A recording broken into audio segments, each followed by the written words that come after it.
Hello, everyone. This is Thompson. This is Thompson PBS Program Breaker 20K05 here once again with another stream. Oh, no. Sorry. Hey, guys. This is Thompson PBS Program Breaker here once again. And apologies if I have not been doing a stream for a while. Terribly sorry about that. Yeah, the last time I did a stream was like a month. But don't worry, I'm going to make it up. So, hey. Welcome back to another stream, and this isn't just any stream. This is actually a graduation Q&A stream. Yes, graduation. Actually, it's because if you guys didn't know, I graduated from high school, so I'm officially. Oh, we got Hunter Arthur C. Hunter Arthur C. Wiggle says hi, and Flickalova 2000 says hi. Hey, Flickalova 2000. Hey, Hunter Arthur C. Wiggle, and Movie Game Lover 98. Hey, how's it all going? Don't worry, I'm going to send you all the link right away. Well, everyone, this is it. I'm officially out of high school and Thomas and Friends and Dragon Tales Fan 2007 says hi. Hey, how you doing? All right, I'm going to send you all the link. I'll send 2, 3 just in case. There you are. So, while I'm at it, I'm going to do something a bit personal, so let me find it.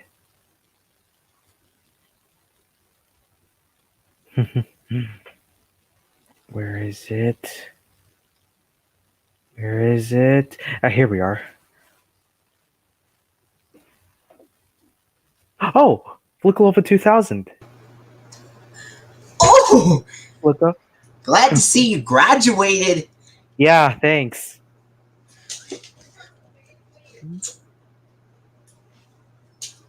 Oh, shoot. Oh, dear. What's that? Never mind that, folks. That's just my mom.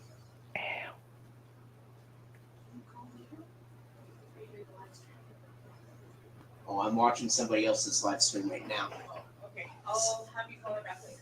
All right. Sorry about that. That was just my mom. Yeah, first time you actually got to join my stream. Yeah. And, so. Yeah? You may not know this, but not only do I have real DVDs of Arthur from Sony Wonder, but I actually made blank DVDs of my own. Oh, really? You did? Yes. Oh, yeah. Oh, Hunter Arthur C. Wiggle also wants to join too. Hey, Hunter, did you guys how's it see the going? Arthur funding from season 7 to 8? Yeah, I saw a 2010 program break of it, and for the first time, finally I saw the one with the green one that was recorded in 2010.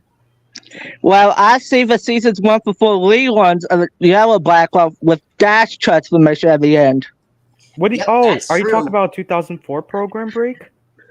No, I'm at some of my Arthur DVDs, of course. Oh, okay. Because I was right all along about Arthur's Family Vacation using the yellow one, apparently.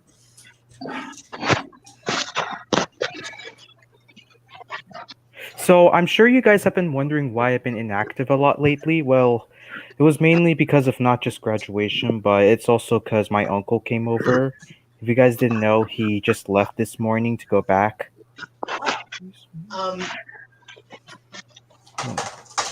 If you guys want to know this, some of the blank DVDs of Arthur that I made, I put the PBS Kids Snow Globe ident on some of those. Oh, cool. Okay. Oh, that's cool. Here's one of them that has the Snow Globe ident that I put on the DVD. It's a fan-made DVD version of Arthur's Birthday, the fan-made Sony Wonder DVD edition of Arthur's Birthday. Yeah, I know the VHS came out in 1999. Yeah, but this is a fan-made Sony Wonder DVD version. Oh, okay. Here, would you like to know which episodes are on that fan-made DVD version? Oh yeah, sure. Let's see. Yes. All right. First of all, first I chose the first 2 episodes from the VHS release, Arthur's Birthday and Buster's Best Friend, both of which are from season 1. I started off with those 2 episodes from the VHS. But then after that, I added 4 extra episodes. What's that? 4 extra episodes, and they include Dad's Dessert Dilemma, and then Buster's Sweet Success, but this time it is the redubbed Mark Rendell version and not the original Justin Bradley version. Oh, okay.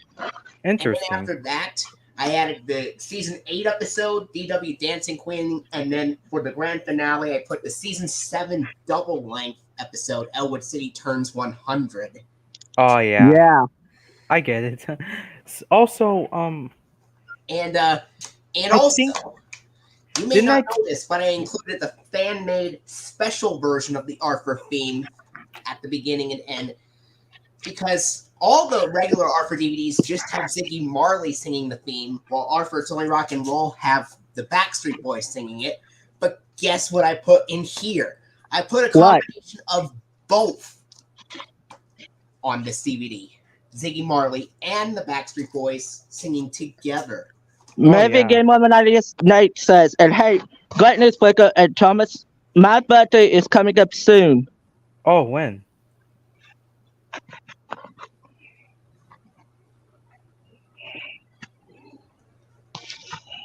And you will not believe what color background and PBS Kids I put here. Thomas, Is it the season 7 to 8 funding with the green grass one? Yeah, the season 7 through 8.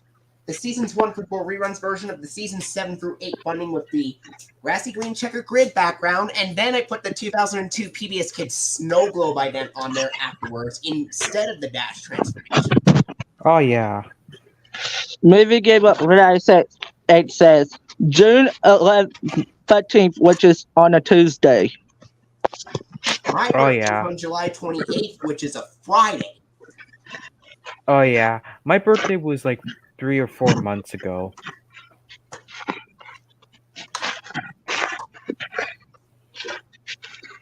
And I didn't see the snow globe bumper, but I did see the fishbowl bumper at the end.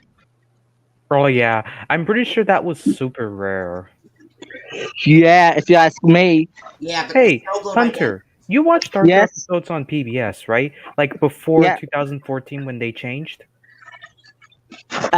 Yes, I'm a huge fan of PBS Kids so much. So can you remember the backgrounds for seasons 1 to 4? Like I can tell you mine, the ones I've watched. Okay. So, for season 1, I remember watching Arthur's Chickenpox and Sick as a Dog, and that one used the yellow one. And I was right about Arthur's Family Vacation and Grandpa Dave's Old Country Farm using the yellow one. Honest. And it also had the dash transformation ident according to that program break. Yeah. And as Also, Yeah, that's correct. the dot transformation one, that can be seen on season 1 episodes like DW Snow Mystery and Teen Trouble. yeah. Along with the episodes DW Thinks Big. That one had Movie Game Over 98 says, I do like the yellow designs on your stream, Thomas. Oh, thanks, Movie Game Lover. It's because it represents the school I graduated from, the high school. And I'll be going to a university or something like that, so I'll be probably do a lot more streams this summer, and then I'll probably have to stop afterwards. All right, so Oh, as for I'll move on to the next episodes I've watched. So, DW Rides Again and Arthur Makes a Team use the yellow background. I remember watching that. Arthur's Almost Yes, Boring Day and the yes. Half Bake Sale used the yellow one too. Swella Moves In, The Perfect Brother used the yellow one as well. Arthur's Tooth and DW Gets Lost. I'm sure I know I said this many times, but as a reminder, it used the yellow one. Yeah, I think that's all the season 1 episodes. and, apparently original PBS Kids airings from like 2002 to 2004 for Meet for a Week and Arthur World's Gleeper had the green background, but the PBS Kids Go reruns had the yellow one for some reason. Yeah, but I think I Maybe don't Game know Over 98 honestly. says, "Oh, okay, that's awesome." And when I join, I'll tell you some cool stuff. Yeah. Oh, and here's something interesting, by the way. You know, season 14 of Arthur. Right. Yes, I know some I episodes found for season 14 of Arthur. I found out that according to the wiki, I found out that it was actually the first season to use flash animation. However, they still keep the traditional design and they still keep the original animation, but mix them with the flash animation a bit. But then season Oh, 16, they changed it to full flash animation. yes, yes. And Yeah. I saw the green background from season 6 with the fishbowl bumper at the end on Arthur's tooth on But DVD. the dot transformation one on the others. And Yeah. and I saw the dot transformation logo on after the end of Arthur's Family Fun, released in 2003. Yeah. Yeah, and according to a program break from, I believe, 2002, there was one instance where the season 6 funding with the green background was followed strangely by the dash transformation ident. Oh yeah. Always, my dad always says, always expect the unexpected. What's that? Oh, that was just my phone ringing. Oh, okay. I think I remember having fan-made Arthur releases one time. I may have typed them up. I don't know what happened. Uh, Well, well, take a look at this. oh yeah, Or look actually, cool. So how did you Yeah, even? I agree. So when you popped in the player, did it actually work? yes. Oh, okay. Maybe you can show me what to do, and maybe I could do the same thing with my fan-made releases. So, all right. This one, it says Arthur, the complete season 7 disc 1. It's a fan-made Sony Wonder edition of that. Yeah. You want to know which color backgrounds and PBS Kids idents I chose? Believe What? it or not, I had the color backgrounds appear at the beginning of those season DVD sets from Sony Wonder, in addition to at the end. Yeah. And, I'm pretty sure. and I had the first portion of disc 1 use the dot transformation ident with the season 7 funding with the yellow background, and Yeah. the second portion of disc 1 using the dash transformation one with the season 7 funding with the purple background. Yeah. Mm-hmm. And then for disc 2, I had the first portion of disc 2 of season 7 using the fishbowl ident with the season 7 funding with the green background, and in the second portion, the dot transformation one with the season 7 funding with the yellow background. Oh, I see. For Interesting. June And 11th, 2002, Arthur's Great Summer and Arthur's Ghost of a Doctor, Arthur Best School Days released on VHS and VHS first, and then for Arthur, hold on. For Arthur Ghost of a Doctor and Arthur's Best School Days, both of them were released on VHS in 2001, and they were released on DVD in 2002. oh yeah, I'm aware of that. And I think I remember. I think I remember. I used to join one of Flicka's stream back in like 2 years ago, where we both did fan made Arthur releases. I even showed him mine as well. All right. So anyway, back to what I was saying.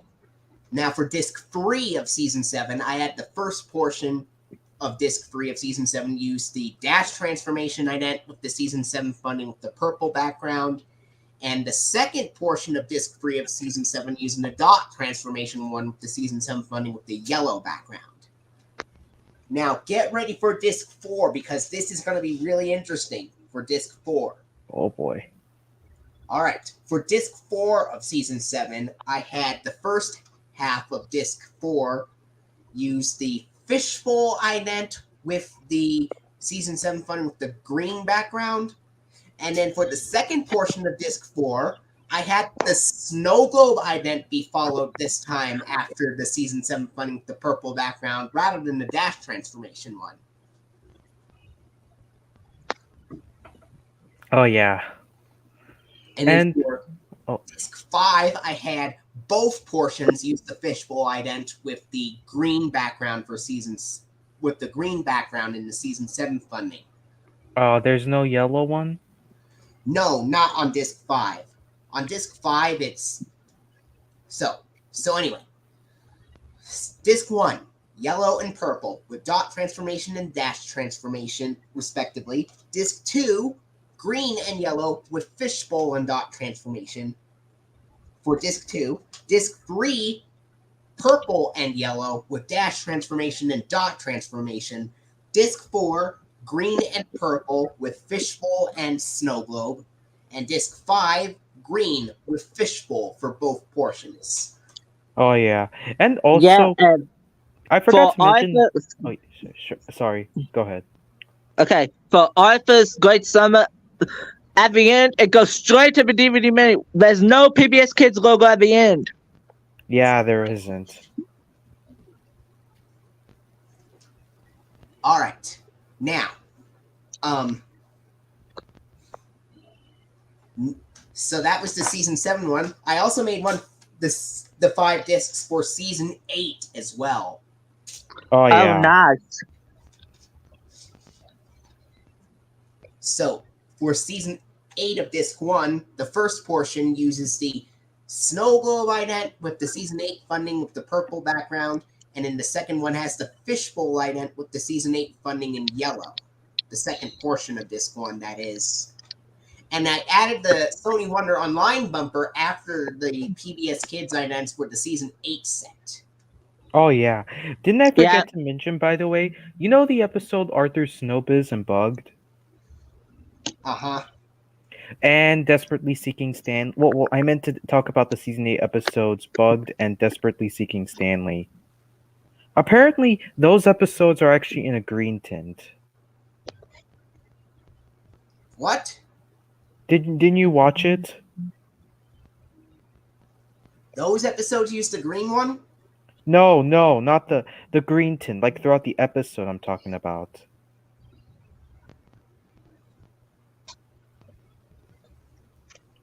Like, have you paid attention to the animation or something like that? The animation was lighter. The animation was more like had the had the colors a little bit off in season 8. Yeah, but most of the season 8 episodes are in a normal tint. Other than that. Yeah, they have like a greenish tint to them for some season 8 episodes. Yeah, because I'm pretty sure that meant that they were produced. I'm pretty sure they were like one of the first episodes recorded or something. Movie Game Over 98 says, I just got out of a shower, guys. I'll be joining you in a little bit. Okay, Movie Game Over 98. All right, let's hope he'll join. Now for disc 2 of season 8. Oh yeah. I had Arthur Snow.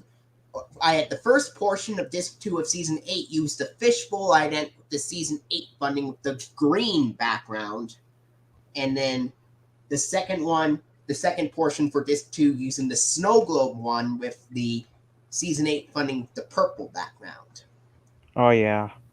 And I think if I'm not mistaken, TV broadcast of Frankenstein's Monster and DW Dancing Queen, I'm pretty sure I remember watching that episode, and I think it did show the purple one. All right. Now for disc 3 of season 7, disc 3 of season 8, this is when it gets interesting. Because because for disc 3 of season 8, I had the first portion of disc 3 use the season 8 funding, the purple background, and the snow globe ident following it. And then for the second portion of disc 8, I did something a little bit different. Even though TV airings of Buster used the season 8 funding with the yellow background, can you guess which color background I chose for the DVD version of the episode? Is it green? No, it's purple. with dash transformation. Oh Yeah, the Coco You know- Jerry I kind of wish. I kind of wish that there was another two-parter episode for season 8. Like season So 7 even- has two-parter episodes. Yeah. So even though the TV airings of Postcards from Buster had the yellow one, I chose the purple one for the DVD because I figured maybe because I figured why not? Maybe a different one can be used for a DVD version of an episode. So Yeah. and the Sunday Online Wonder Online button says explore the wonder on our please join visit us online at www.sonywonder.com. yes, I remember that. Yeah. And Explore. for Oh, disc 4 of season 8, I had both portions use the season's 8 funding with the yellow background and the dot transformation ident. Kind of yeah. like the DVD of Growing Up with Arthur in a way, which had that combo be followed by dot transformation. Oh, yeah. Well, my copy know- of that DVD is in a white case. Now, Yeah. for disc 5 of season 8, the last one, I had the first portion of disc 5 of season 8. Oh, Movie Game 1198 wants to The join. yellow background with dot transformation and the Hey, Movie Game Hello. 1198. Hey guys. What's Hey, I up? thought- what's up? I thought you can join. Oh, Movie Yeah. Game 1198. You're not gonna believe who joined. Who? These two guys. Oh wow. I did wanted to surprise you. Yeah, I'm surprised as well. Yeah.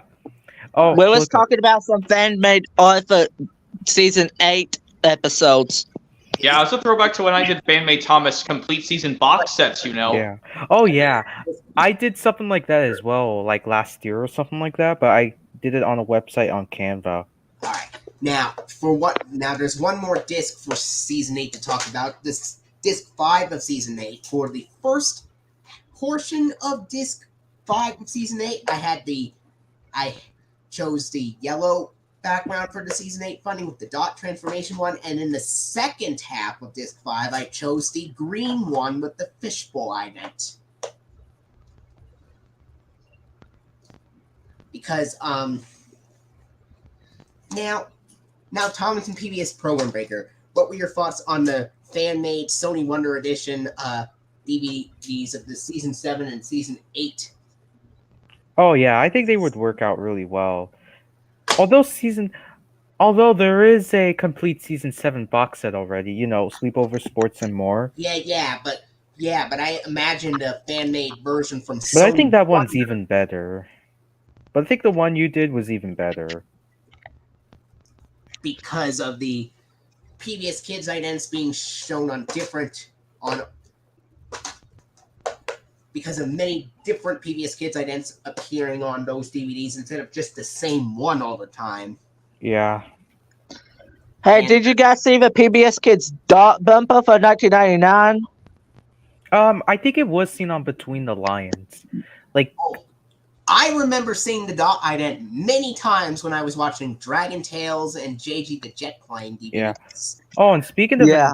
Between the Lions, I know some of you guys aren't much of a big fan, but if one of you guys are a big fan, did you remember the character Announcer Bunny? I remember him, yes. Yeah, God, I think he used to scare me as a child. God, I didn't like it.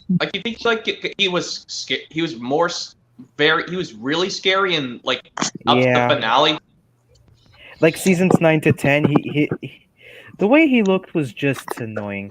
Well, scared me a lot. Well, not only that, but I think I also forgot to mention at the beginning, if you have maybe one of the VHS releases from 2001, 2003, or 2005, like one example from 2001, I think it's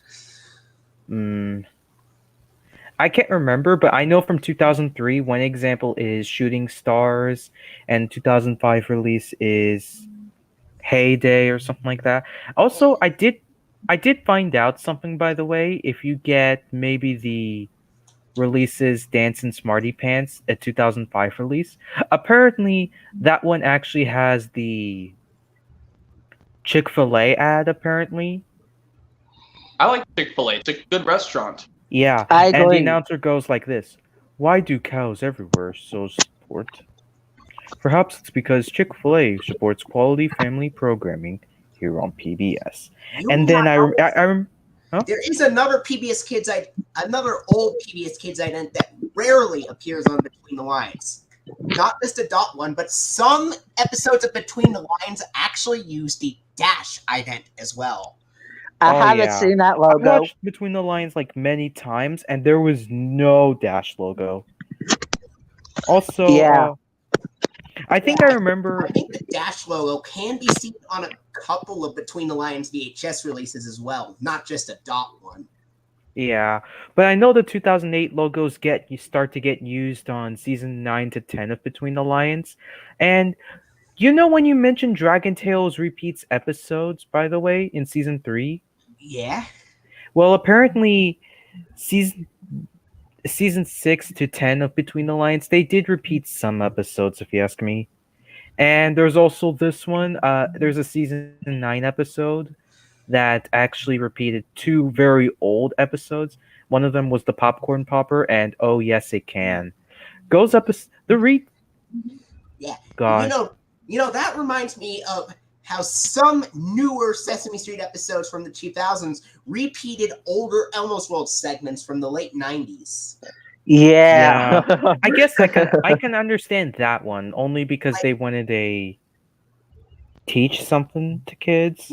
Like for example, episode 4033, where Cookie Monster is blamed for stealing cookies, they repeated the Elmo's World food segment from 1999. Even though that as well. 2003. Yeah. Hey, Movie Game 1198. You watch Cliffhanger? What's Cliffhanger? You Yeah. remember Oh, yeah. It's the Cliffhanger Yeah, segments? when they do it, when he pauses every word, it says "can't hold on much longer." Oh yeah, It's the defunct land, the history between the lions video. If you watch it, Cliffhanger,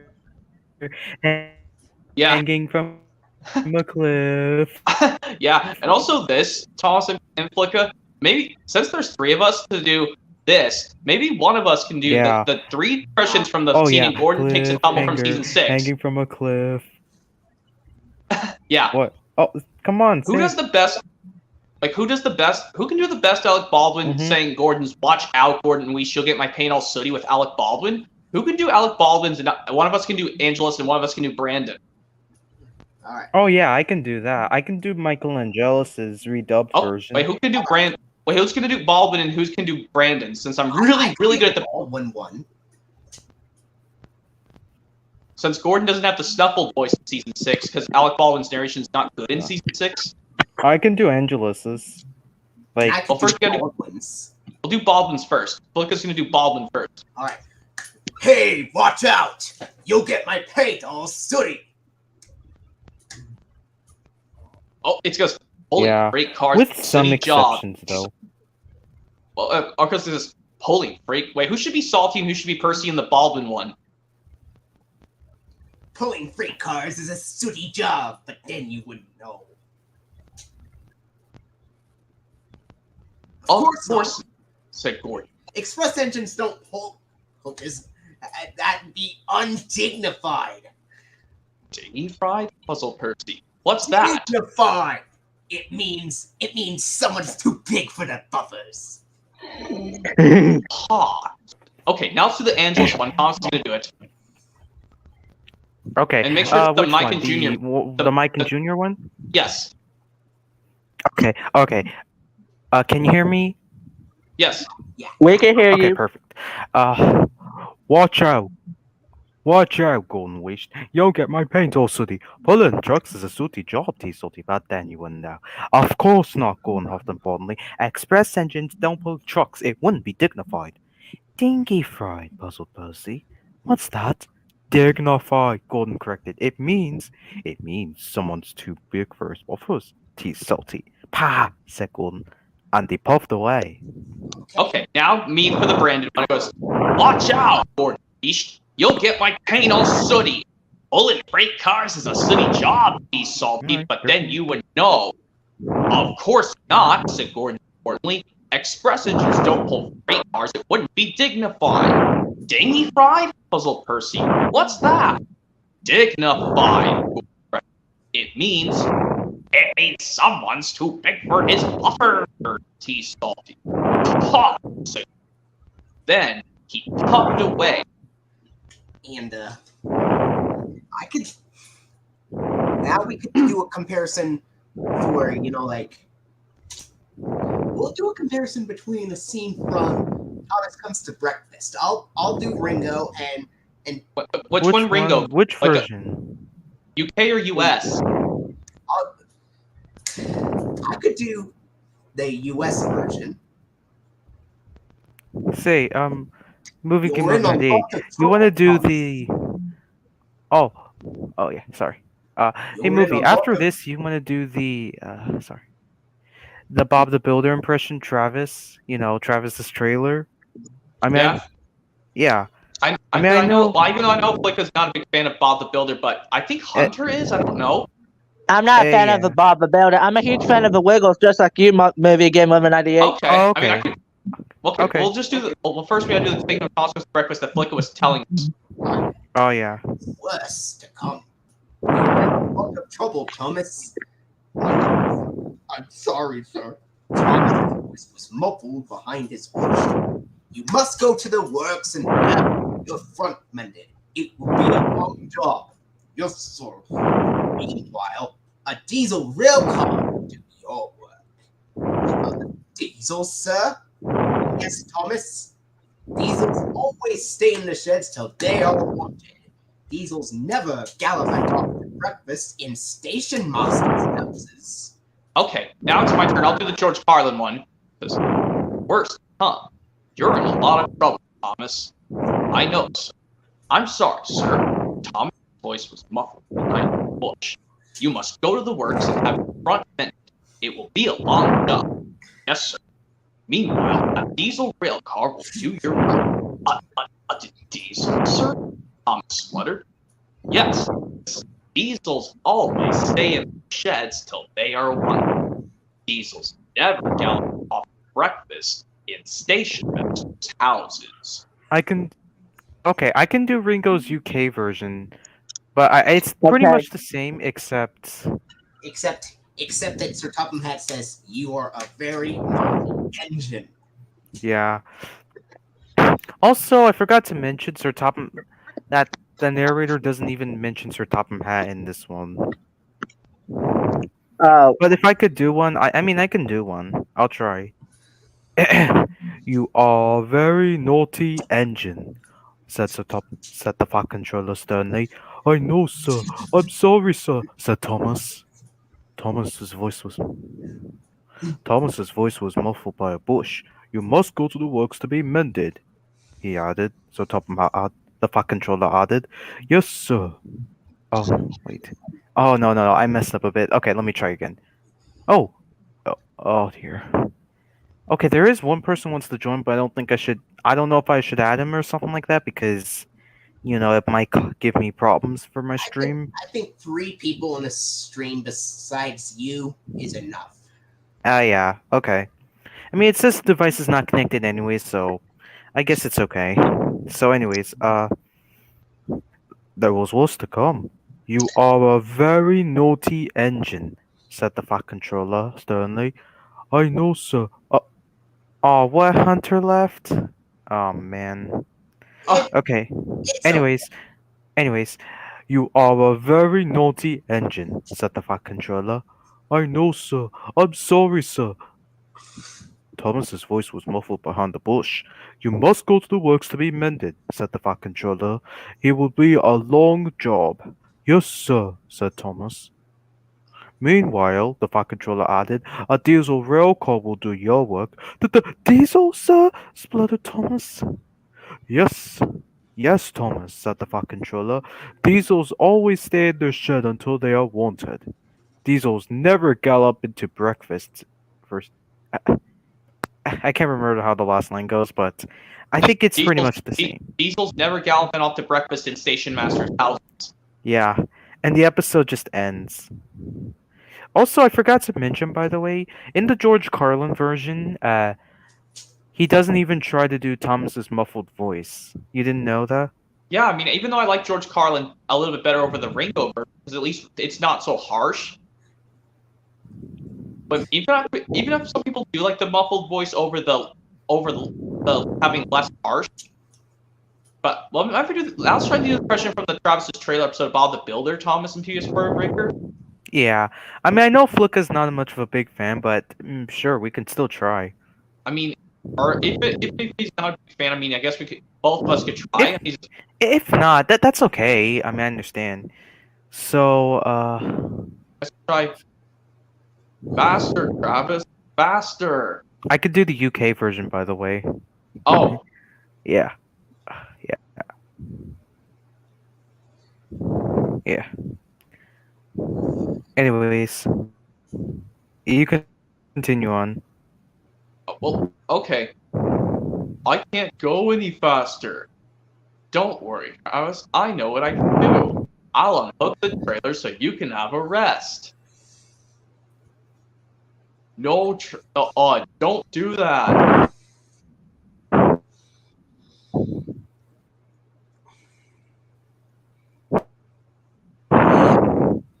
Isn't it interesting that the show actually aired on Nickelodeon first before airing on PBS in 2002? Yeah, I noticed that, you know? But it was too late. Imagine if the narrator was narrated Bob the Builder, though. Huh? That would be cool. But anyway, yeah, I noticed that. Also, I did find out that PBS only had the rights to air seasons 1 through 2 and season 7 to 9 between the line. Oh no, I mean Bob the Builder. I mean, yeah. Why would? But they mostly aired Project Build It. Why wouldn't PBS air seasons? And also, there is one thing I did also find out, by the way.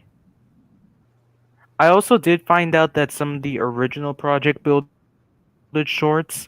One example is Lofty and the Others. Apparently, they were actually originally recorded by William Duffers. Huh? What? I wasn't doing anything. I was listening to what you were saying. I don't know, honestly. And I've also found out that there were some episodes. And also, you know what I also found out, by the way? What? So I found out that starting with Project Build It, Alan Marriott no longer voices Spud or Mr. Bentley.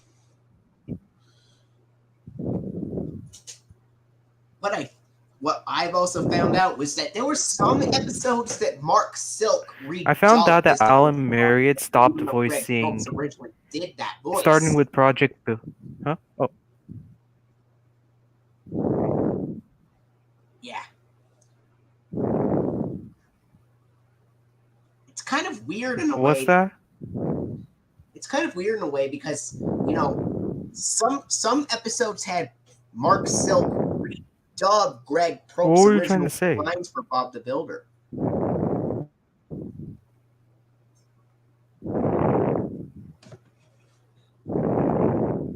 But anyway, imagine if they made it back in like the 1960s or something.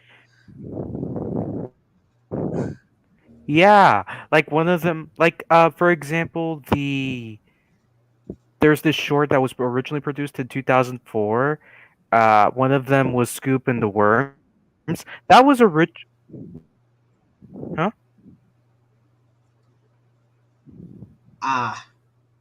Go ahead.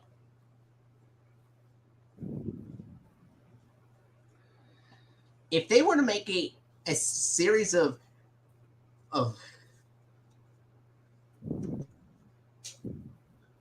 if they were to make a Bob the Builder series, Yeah, in the I guess it was 60s. because to match the time marker or something like that. But Neil Morrissey, the UK voice actor of Bob, on the other hand, he never redubbed, honestly.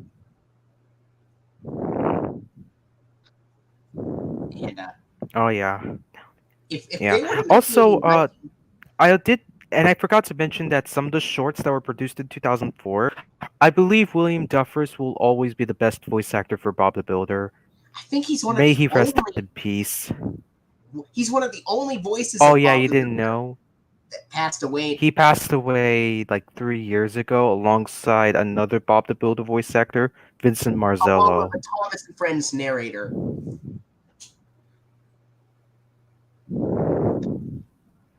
And also this Flicka. Of I'm what? saying this. Yeah, if I just choose from these three Dragon Tales VHS, because I'm not getting these VHSs Oh yeah, that have and also I that think episodes with no maybe Cassie. I think Movie Game Lover I 98 think is Neil trying to tell Morrissey us in the something. UK dub of Project Build It, I think he sounds a bit more harsher in a way for Bob. Movie and Game Lover 98 is trying to say something. You know, if they were to what? Say. All right. What were you about to say, Movie and Game Lover 98? If I were to pick these three, one of these are the three Dragon Tales VHS tapes, but I had to pick my poison, I had to unfortunately pick Look on the Bright Side with the Trash Bully for You episode. Which, George yes, we've Carlin? done so many. No, I'm talking about the Look on the Bright Side VHS that is that Trash Bully for You episode. Because I don't want to have any of the VHS tapes that have no Cassie, and yes, let's be friends, not only has the trash, also has that garbage no hitter, but has the black quibbling siblings at the same time. That's why I'm going to avoid that. Yeah, sure, go ahead. And Let's Help Each Other. So I think if I just pick my poison, I'm just down to either Look on the Bright Side, which yes has the trash last episode Bully for You, but Gum told me a trick in one of my streams. I did the birthday thing for Jake Martin. Just simply mute the audio, but keep an eye on the screen and watch the screen until it works, and just mute the audio until the episode's over. Because, like I said, I don't want to own any VHS tapes with an episode with no Cassie because I adore Cassie because she's a sweetie. She's a sweetheart.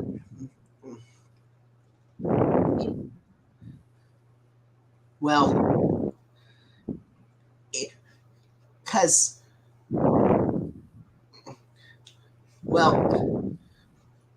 same goes for Zack and the Beanstalk. Not only was Cassie absent, but so was Ord. That's why I'm not getting Ord be absent either. He's a sweet character as well. He's just as respected as Cassie. Yep. Even though Cassie's shy, to convince someone to the staring contest, Thomas staring against Cassie, a cheeky blue tank engine against a shy pink dragon. And then maybe Gordon doing the same staring contest to a big anxious blue dragon named Ord. And also maybe put Percy staring next to Kiki or Finn. Yeah, Percy at Kiki. Mm-hmm. I mean, you like Kiki. I mean, you like. Yeah. I think some people say you like Kiki over Finn. Flick Love 2000. I like them both equally. Okay, I mean, if you had to pick from one of the two, who would you like better, Kiki or Finn? Yeah. If you were to pick Finn, then I'd go for that. I mean, Finn's a cool one because not only because he's my favorite color blue, but he's also voiced by the same actress who did Kiki and Cassie's mom, Ellen Kennedy. And speaking of that, I did a review on my Dragon Tales book Goodnight Finn. You guys should watch that review. It's so cool. It's so beautiful. I actually checked when that book came out, Flicka. It actually aired after all the 20 episodes of season 2 of Dragon Tales finished broadcasting on PBS Kids. And it also released the same day as those 3 VHS tapes and the Don't Give Up 2002 DVD. That same time, January 2nd, 2002. I looked it up on Google. Wow. Yep. And did you also know, Thomas, that I'm probably going to maybe get... I don't know if Between the Lions, the show, got a DVD release at all. or if they just got VHS tapes. Yeah, Between the Lines did get DVD releases.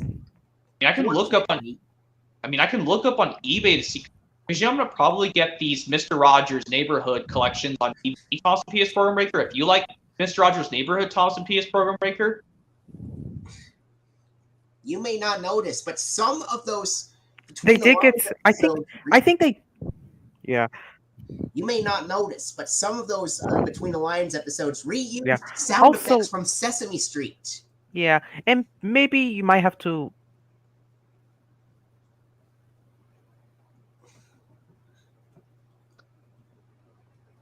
Oh yeah, like for example, in the Dance with Smarty Pants song, they did feature one of the Sesame Street characters, Elmo and Bert, and all that stuff. Though I actually do, as maybe I know Movie Game Love 98 says he doesn't like the character Smarty Pants or something like that. No, but I do like the song though, because it is pretty catchy, and I think my all time favorite. But what's that? Oh wait, you don't like Artie Smarty Pants, right? Yes, I don't like him. Yes. If you were to pick a really bad SpongeBob episode, otherwise known as a Scumbob episode, which one would you pick, Thomas and PBS Program Breaker? I can't think of one. I could say maybe someone's from season 6. Because I'm pretty sure that's when SpongeBob SquarePants really went downhill. Well, some people, like one person said that the Choir Boys episode from season 6 was the worst episode of season 6 that they've ever seen. And I'm pretty sure some people say that between SpongeBob SquarePants probably some say it started to pick up better quality in season 9 or just went downhill either way. I don't know. Well, I think,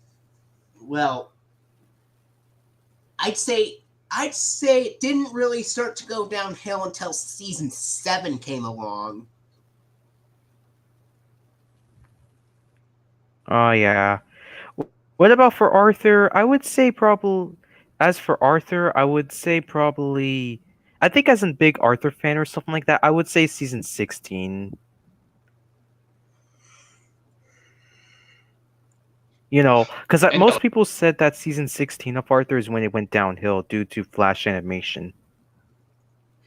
Yeah, and I have one of those DVDs containing episodes from that season.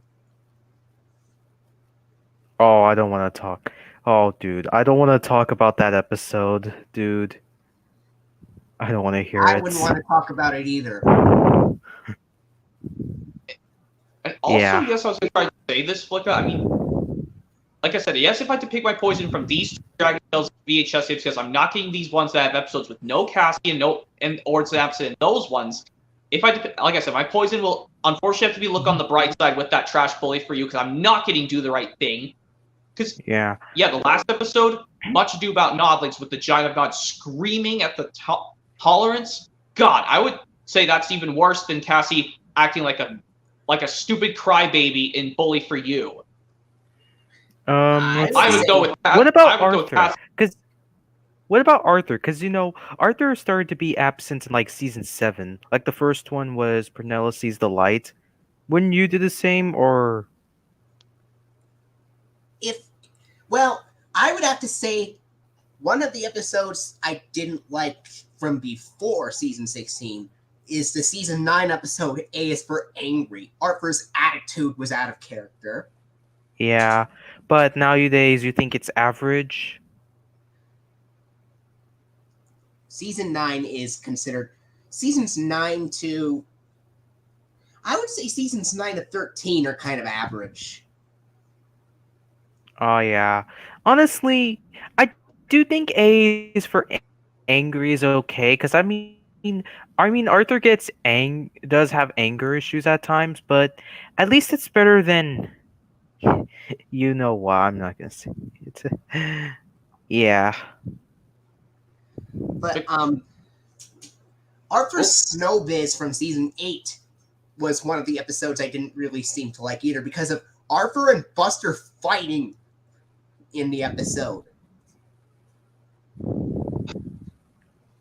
Oh yeah. And what about with Arthur? Wait, would you avoid Arthur episodes that have Arthur completely absent or something like that? You know, or no?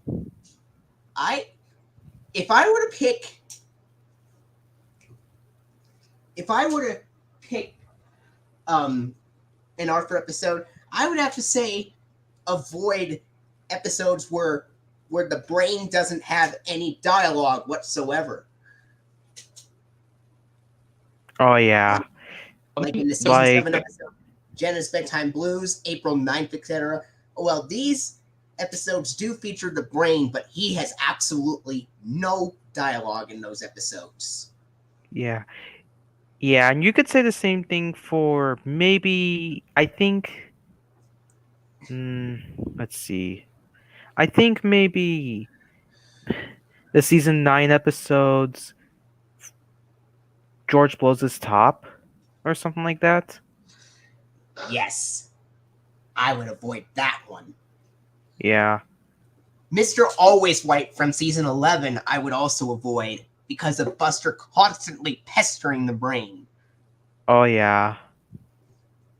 I mean, honestly, it's not terrible or something like that, but Well, it is bad enough to still be called a horrible kind of day, that's for sure. But at least it's not the worst. yeah. Season 12. I think Arthur appeared in like every single episode. I think the same could be said about season 1.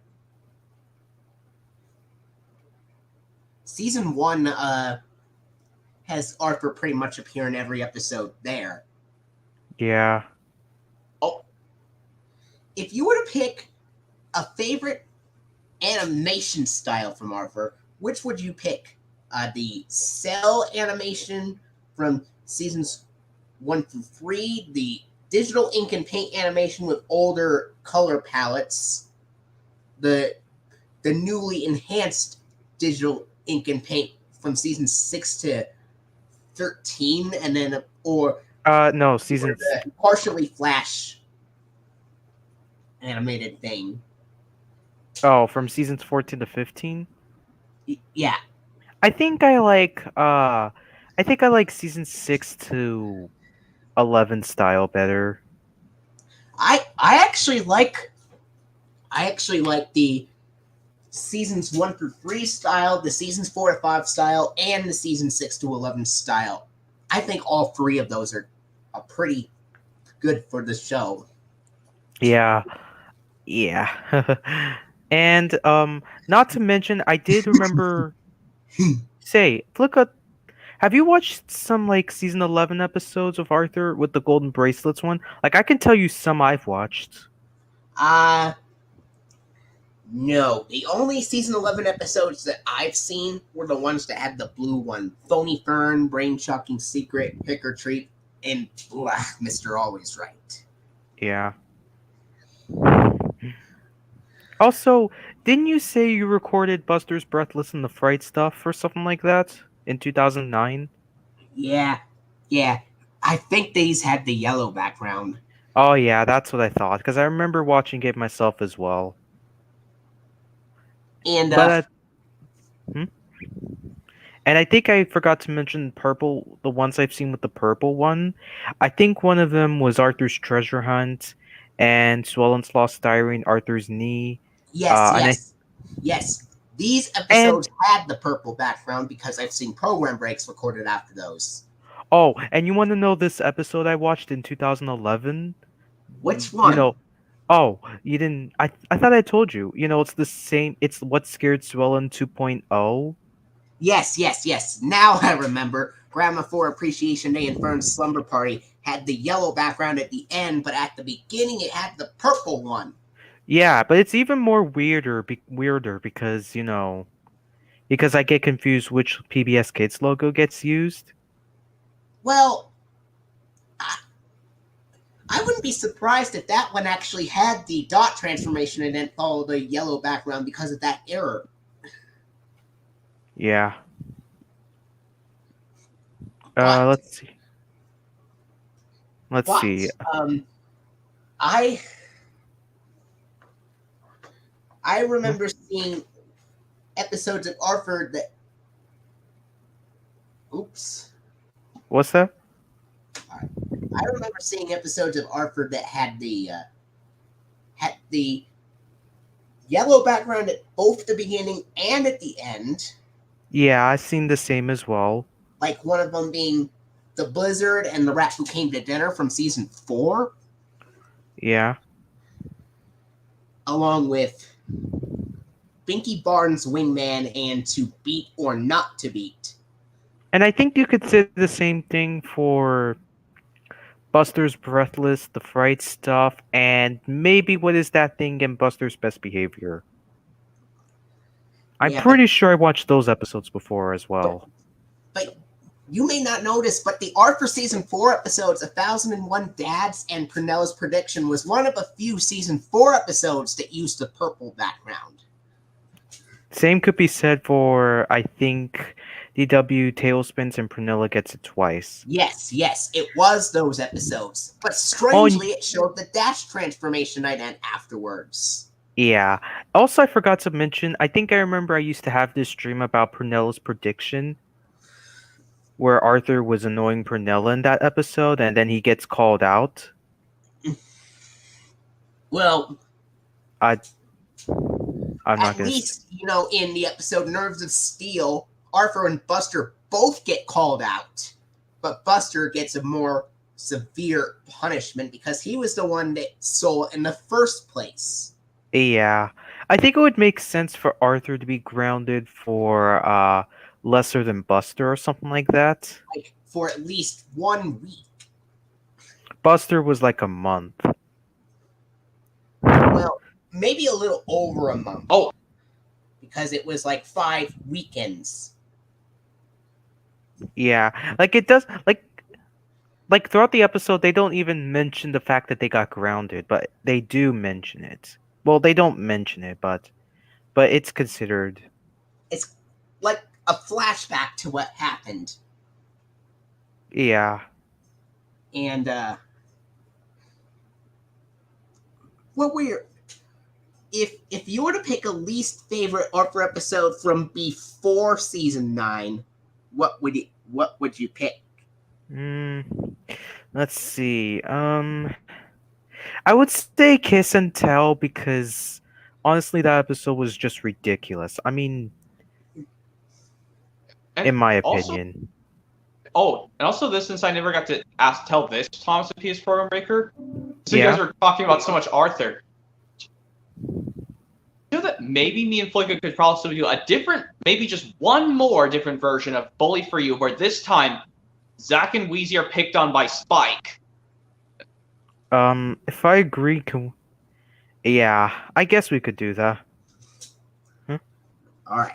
It's like first, like who should be Spike? Like so we used to see who should be Spike and like Zack and Wheezy run away home, or like only one of them cries, but one of them convinces them just don't run away. Otherwise, we could have Zack be really angry, but we could have you do know Zack and Wheezy are both together, right? Yeah. Yes, we all know them for having two heads. Like you can't separate them, right? Well, in the episode Not Separate at Birth, they found a way to split up. Yeah. The episode Not Separate at Birth, it's on VHS and DVD. You can just get the DVD, It's Cool to Be Me, and you can watch it for yourself. Oh, yeah. I didn't really like the beginning portion when Zack and Wheezy were fighting. Yeah. But no, let's just get to the one. Let's try the one more version of Bully for You, but this time Spike picks on Zack and Wheezy.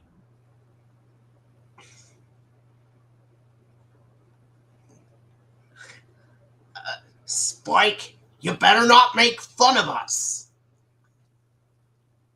That's what you say, you two-headed weirdo. Hey! Look what you did! Wait, and that they just... You made Wheezy burst out crying.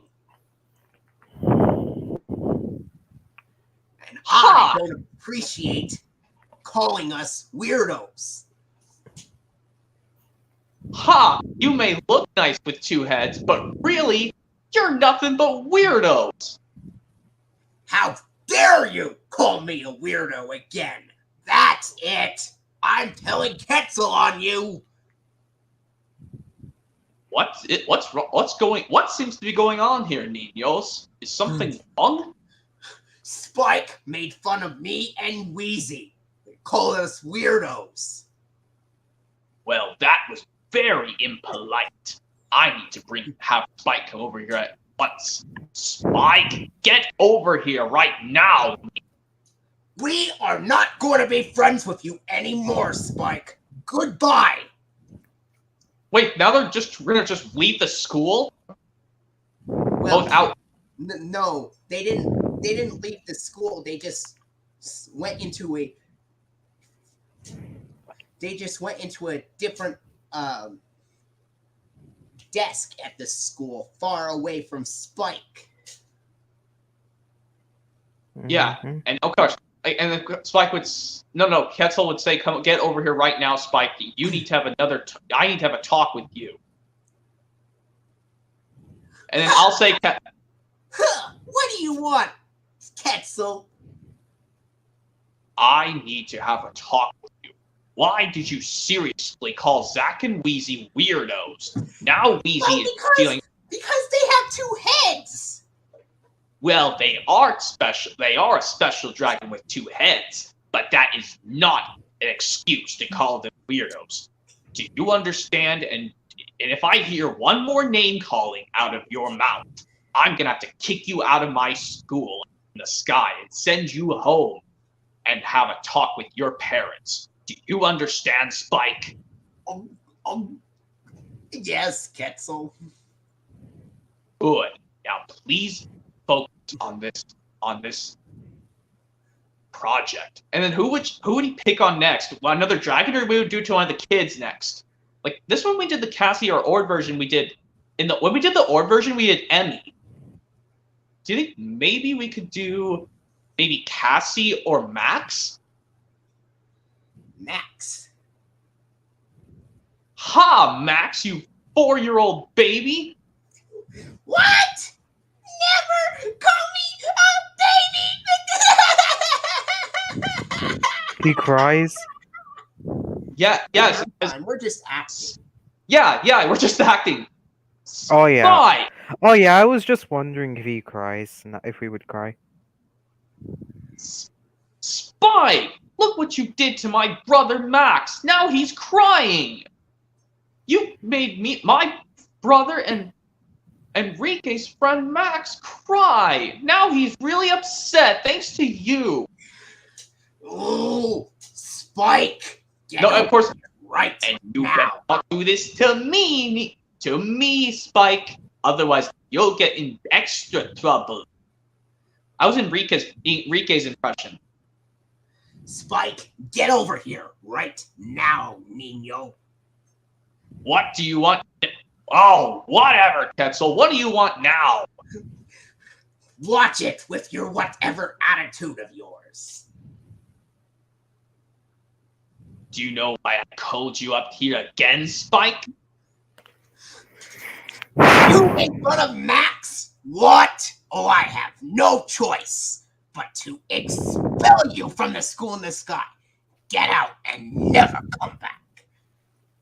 And you'll have to see my prince. You'll have to go see the principal. My brother Fernando will give you up to tell you you're expelled. Ooh, Spike. We have no tolerance at bullying in this school, Nino. I have to expel you from the school in the sky. Get out. For how long? Never come back. Like they just expel him and he's not allowed to come back to the school at all. Oh But yeah. How long? Or just to really expel him, he's not allowed to come back to the school at all until he can change his behavior. Get out and never come back until you can learn to change your ways. And even if you do try to change your ways, but if you do something still terrible, even if you do change your ways, you will always have to be accepted no as an answer. And that means you'll have to do school at home from now on instead of trying to be friends with that attitude. Spike, that is the last straw. We are never talking to each other again. That's the straw that broke the dragon's back. Yeah, that would never do the same for me when you did it to me last time, Spike, when you didn't ask if you could have my basket of sugar plums. For your punishment, you are not going to my birthday party, and you are not going to take a bite of my dragonberry cupcake. Even if you do like cupcakes, but you are not allowed to even have some, because even if you do like having cupcakes, but that is still not an exception, Spike. And don't you ever call me a baby ever again! No, not... Babies are not the only ones who can play with toys! I still play with toys, and I can do other things, like read books! Alright, we could do... And then another one, and then Spike is sent. Spike, I've heard a word from your teacher and principal. Is that his dad or his mom? That's his dad. Okay, you were doing his I dad. wonder how long he's going to be grounded for. Teacher and principal. He said that you kept bullying everyone in Dragonland, and you know what that means? Grounded? Yep, that's right! You're grounded, and you will not be able to play with your Dragonland friends for an entire year. For how long? Just For an entire year! Huh? For an entire year, Spike! I don't know how long I would last if I was grounded. That's right, Spike. Your dad is right. That means grounded for a year means you can't watch TV or play any games or even play board. Even if you do have to have meals, you're not allowed to. You're not going to be able to go outside and see the world and be able to watch TV. Even if you like TV, son, you'll have to. Those are all taken away, son. And your boombox is taken away as well. But you are not allowed to listen to music until you can learn to behave. Until then, you just have to read books only. Your dad is right, Spike. You'll have to. You can only read books, even if you're grounded. But that's it, son. Other than that, he says no TV, no going out. Even if you do have to go to school, or even if you do have to do school online, because you can't go near the school anymore, son. I wonder what kind of fan-made Dragon Tales episode you guys are doing. Oh, it was just a fan-made alternate version of Bully for You. Yeah. Phew. Thank you, Nichols. I'm glad Spike is out of this school. I'm glad his mom and dad punished him. He will not be allowed to come near this school until further notice, and he's been grounded. I heard from his parents that they grounded him for a whole year. Yeah. Oh yeah, and I remember watching this movie where the character is like, "Do not smile. You guys are grounded in Miami, and also when we get back to LA." Yeah. Yeah. Well, you wouldn't be laughing if you were grounded, okay? No. I mean, I never got grounded once in my entire life. Yeah.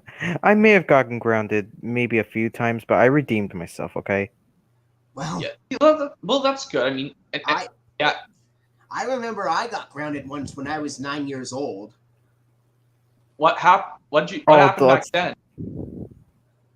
Breaking one of the keys on the keyboard from my mom's computer. I got grounded for a week because of it. It was a specific key on your mom's keyboard on her computer. It was a specific letter. Hopefully it was not the letter M, because that's my favorite letter. Because that's what my channel name starts with. I think it was the letter R. Oh, and that's another one, because that's another letter.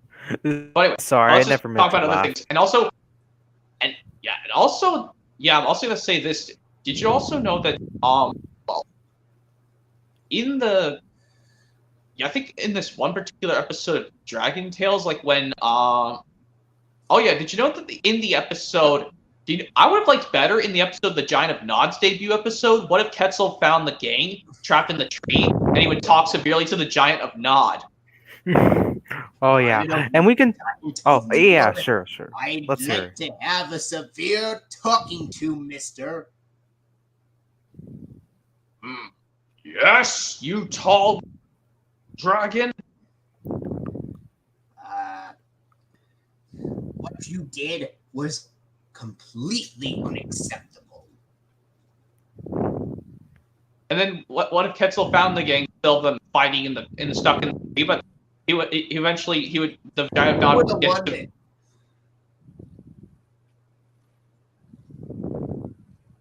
Oh yeah, you want to do some guess the voice impressions later in the stream? Well, eventually soon. But I was just saying, like the different version of the Giant of Nod's debut, but Quetzal talks severely to the Giant of Nod. Where on earth are my dragon kids and other kids? Where are my dragon kids? Well, I threw them in the tree because they kept causing my ruck. They caused a ruckus and woke me up. That's why I had to throw them in the tree after yelling at them severely. Please give me peace and quiet. And there are that is no excuse to tie them to a tree. For your punishment, you're gonna have to deal with the noise. And you will have to take the tree. Like pull that rock. You'll have to pull that rock out. You'll have to help pull this rock out so I can get the kids up so they can get back in time for their performance. Fine, Quetzal. But he still helped him, even though. Thank you, Giant of Nod. Even though you were still mad at those. You're still in trouble now.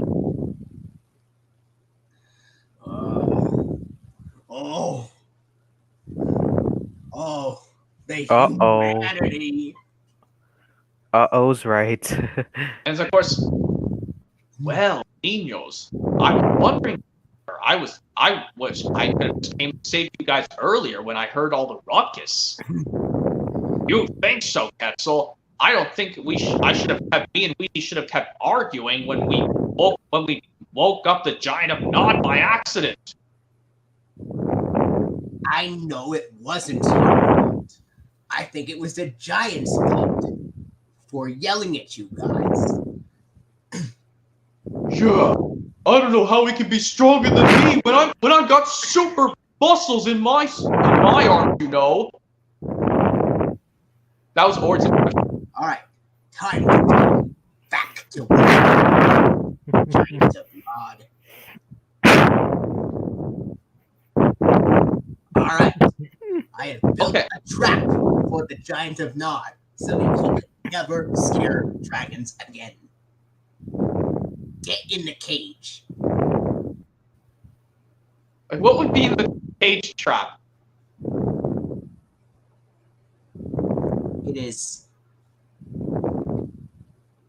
It would be like a. It would be like a cage with a lock in it. Yeah. Well, I mean, okay. And also, yes, I think like I'm gonna also say this. Yeah, I'm also gonna have to when I get to Thomas Percy's Chocolate Crunch on VHS, Thompson PS Program Maker. Yeah. Good God, I'm gonna have to sit through Middle Engine on the VHS version, but on the DVD I can skip it. Because now I hate Middle Engine more than Thomas Percy's. Yeah, but I don't mind Tom's. I do think Tom's Person the Squeak is okay. I mean, sure, it's a bit mediocre, but I could say it's better than Middle Engine.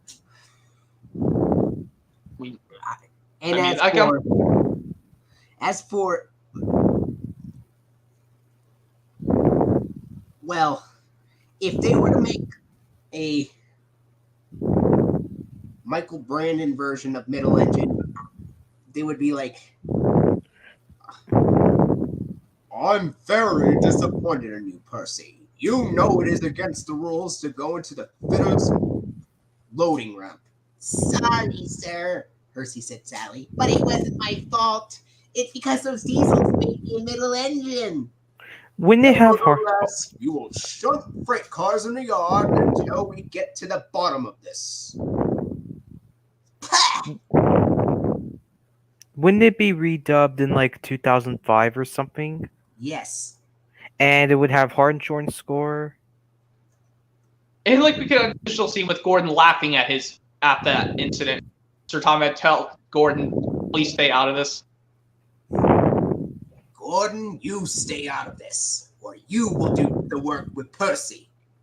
Ha ha, sir! It was Percy's fault he didn't even book, and even it was Henry's fault. You should have told Henry off, sir. Ha ha ha! Well, now I'm telling you off for laughing at an engine who got in trouble. So now you're gonna get in trouble, Percy. You will do the work. You. Oh, the shame of it! Not only did because he didn't. Fault, Gordon. You shouldn't have laughed at Percy in the first place. Yeah. You know, Bob the Builder wouldn't go that far, honestly. I can see that too, Toss and PS Program Breaker.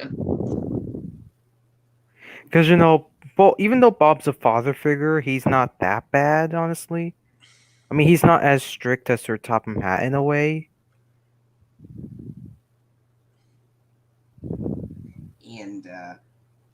And also, like, maybe we could do this for Toss and PS Program Breaker Flicka. We're gonna do this Flicka of a 2000. No, we're gonna do this Toss and PS Program Breaker. Me and Flicker are gonna do this a different version of Weezy's Last Laugh Season 1, but add Cassie, but making her quack like a duck. Oh, okay. Well, I'm not going to be involved in this, okay? Alright. Well, okay, we'll just do it ourselves, Flicka. Well, yeah, Alright. Flicka, we're gonna do this ourselves, but I know Toss is gonna just watch us.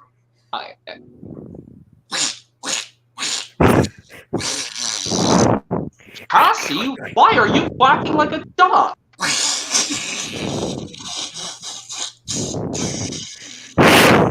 Okay, pretty funny. Of course, I was doing Cassie, why are you quacking like a duck? Dialogue from Zachary Wheezy. I have no idea. It's very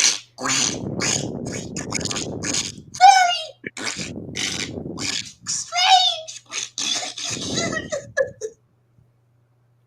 Oh, don't be upset, Cassie. We'll stop Mr. Pop. He didn't only steal your laugh, but he stole Wheezy's as well.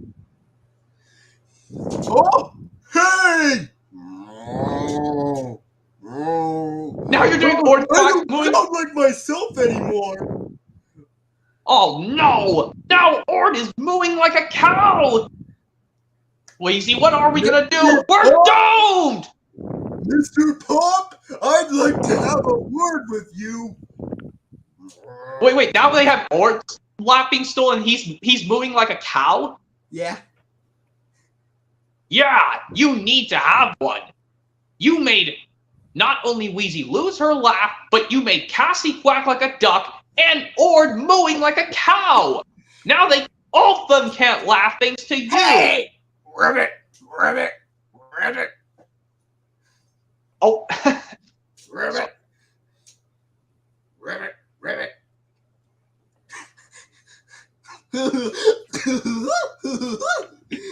You're sounding like a frog, Zacky. That's not funny. yeah, it isn't.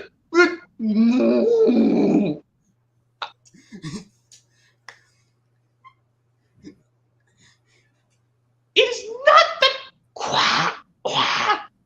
It's not even close to. And also, like, I also imagine Enrique was an attitude. Ribbit! Trouble! Stop it, Mr. Pop. Now you're making all my dragons make weird animal sounds. See, that is not even a good thing. I think And, you he's need. like, and then we could have Quetzal be like, aha, Mr. Pop, I caught you. You did You were not looking what you were doing, and now all my dragon kids are sounding like animal noises thanks to you. I am deeply sorry, sir. For your punishment, I'm using the magic to make the dragons sound like themselves again. Kazoo! Kaboom! Hooray! Phew! Now I'm not quacking like a duck anymore. Or mooing like a cow. Or croaking like a frog.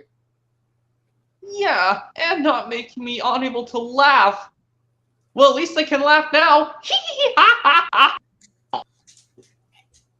I have a special surprise for you, Mr. Pop.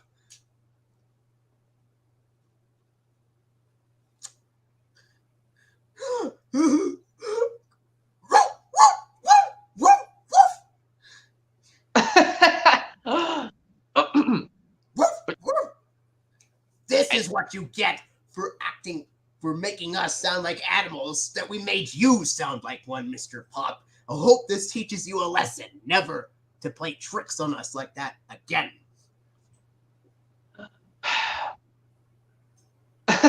Yeah. And also this Toss of PS Program Breaker, yeah, good God. Can I tell you I hate the SpongeBob episode from one of the SpongeBob episodes before the SpongeBob SquarePants movie, New Student Starfish? Oh, we'll say it again? Sorry, I wasn't listening. See? It's okay. Do you know the one episode from season 3 I despise before the SpongeBob SquarePants movie is New Student Starfish? Because Patrick is the one that draws the picture, but yet SpongeBob is the one that gets in trouble for it. Yeah. Stupid writers of New Student Starfish. Just like, oh, yeah. But I think the ones from season 6 to 8 are worse. It would have been worse if there was an episode where Plankton did something, but yet Squidward got blamed for it. Yeah. Well. Oh, are you talking about the Draw Big Fat Meanie one? Yes, from New Student Starfish. I think it's what me and Jake Barn hate. New Student Starfish. Oh yeah, I guarantee. Thank God I'm not getting. I'm not watching that episode on the season 3 box set. I'm just gonna avoid it altogether. Yeah. I suppose if they made an alternate ending, it's like, I have to tell you the truth. SpongeBob is not the guy who's getting in trouble for it. It was me. I was the one that drew the big fat meanie. Well, Patrick, I'm sending you to detention and getting SpongeBob out. No!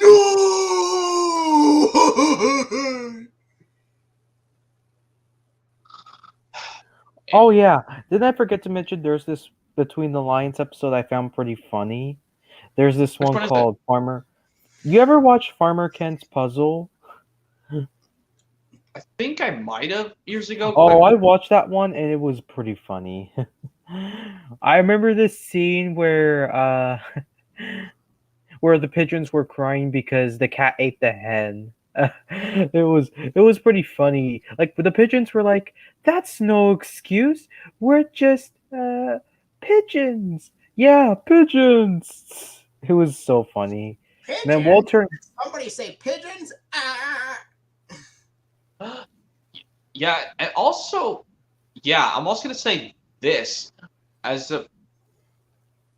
Oh yeah, and also what I noticed when I was doing the different I also noticed this when we did the Best of Emily thing toss of PS Program Breaker, how come in the Michael Brandon US dub how come when Thomas and Emily meet each other they just say their names even though they already know each other? Yeah. But in Michelangelo's they just say hello and hello to you. Oh yeah, I noticed that. Well, Michelangelo goes hello to you, Emily. Although collect your coats, please. You and your driver must learn the line. You know, at least in season 8 of Thomas and Friends, which that's the season I grew up with, at least they do mention, at least the drivers do get mentioned this one. I mean, season 8 was just the start, okay? Face it, it's a start. A start. Well, Yeah, but and I think season 8 was the first season where PBS aired. Yeah, it is. And, And I did. Oh, what and else? What were the season 8 style kind of looks similar to that of season 7, but I think there's like more saturation to it. What do you mean, for example? Like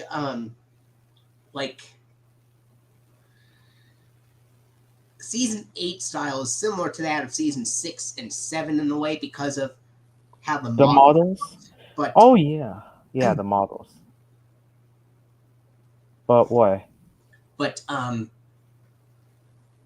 think it got more, it had more of a shine feel beginning in season 8. well, Yeah, even though beginning with season 6 onwards of Thomas, they don't use reflective glossy coats on the engines. They use standard paint, just standard matte paint on the engine and other island vehicles on the island of Sodor. Because yeah. during the production of Thomas Magic Road, they still use glossy reflective coats on the trains and other island vehicles. Oh yeah. And you know this YouTuber Trevor Davis? I did forget to mention, by the way, when he did a rant on All Engines Go, I'm pretty sure he mentioned that trains and engines aren't the same thing because a train is something an engine pulls. Yeah, Yeah, yeah. I can understand that. And I also forgot to mention, by the way, if I forgot to mention that while Bob the Builder season 9 was coming at the time, a new series for Thomas and Friends was being produced at the time. But I think it would have been better if Project Builder was produced at the same time as season 8 of Thomas and Friends, just to make it even. Yeah, and also, yeah, I was also thinking, yeah, did you also know this? Like, I was also gonna say this in the episode. Well, yeah, in the episode "Make No Mistake," which is I think it's a cool episode of season 2 that was only released on DVD. Like that one where, yeah, the funny impression when Ord exclaims out "Mamma Mia" when this plant says, "Mamma Mia." And he references the same thing that he said before in Wheezy's Hairball. He said he was still fixing up a peanut butter and dragonberry sandwich, and he said he still got mixed up, and he put ketchup on it by accident. Still, isn't that a nod to still? Is it still a nod to Wheezy's Hairball? Make no mistake, Flicka. Yeah. It's still a nod. And I think there was like an episode of season 3 that kind of had a nod to the season 1 episode, A Tall Tale, because of Eunice the Unicorn appearing in it. But at least Cassie does appear in Making It Fun. Yes, not to be confused with the sing-along song of the same name. But yeah, I do like the song Making It Fun as well, because they always sing this song both in English and Spanish, and also. But I know some people don't really like Eunice's high-pitched voice in season 3, but in her debut, she sounded kind of like an adult. Wow. I mean, I like her kind of teenage voice in the Making It Fun episode, not to be confused with the song with the same name. But yeah, and also like I think, yeah, also Yes, Express Herself does reference to the Bad Bully for You episode, and I think. But yeah, also get this, in the episode El Dia de Maestro, Flicka, Miss Tips appeared before her episode Hello, Miss Tips. Which was kind of strange, if you ask me, even though they didn't know her. Error, but maybe it was produced right after it, but they aired it before it. But at least they didn't mention her name. Which was good. But I know that the coach from Sky Soccer, LPA, from Sky Soccer made an appearance at the end. And did I also forget to mention, by the way, yes, Thomas? Starting with season 8 of Thomas and Friends, apparently, for the first 7 seasons, I think the camera quality was 720p or 1080p or something like that. But starting with season 8, the camera quality is changed to 1080p 60. How cool is that? Yeah, even like being better being in widescreen. And it's kind of like a similar story, like how the aspect ratios changed. Like the first 5 seasons had it in full screen, but then in season 6 it changed to widescreen. Yeah, but however, in the US dub, it wasn't until 2014. I mean, 2014 when Thomas and Friends went in widescreen. All right, and and I kind of also, wish the season 6 and season 7 intros were kind of, swapped. I kind of wish the season 7 intro would be used for season 6 and the season 6 one being used for season 7, because then we could have a new shot for season 7 instead of the same stock footage.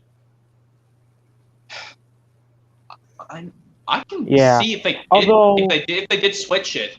If they did switch it for season 6, like use the standard intro from 1 through 5, but put the snowy background in the Watermill Bridge season 7 one instead. oh yeah, you know the season 6 intro, the first scene, that was the first 2 scenes were actually from season 3. You know that?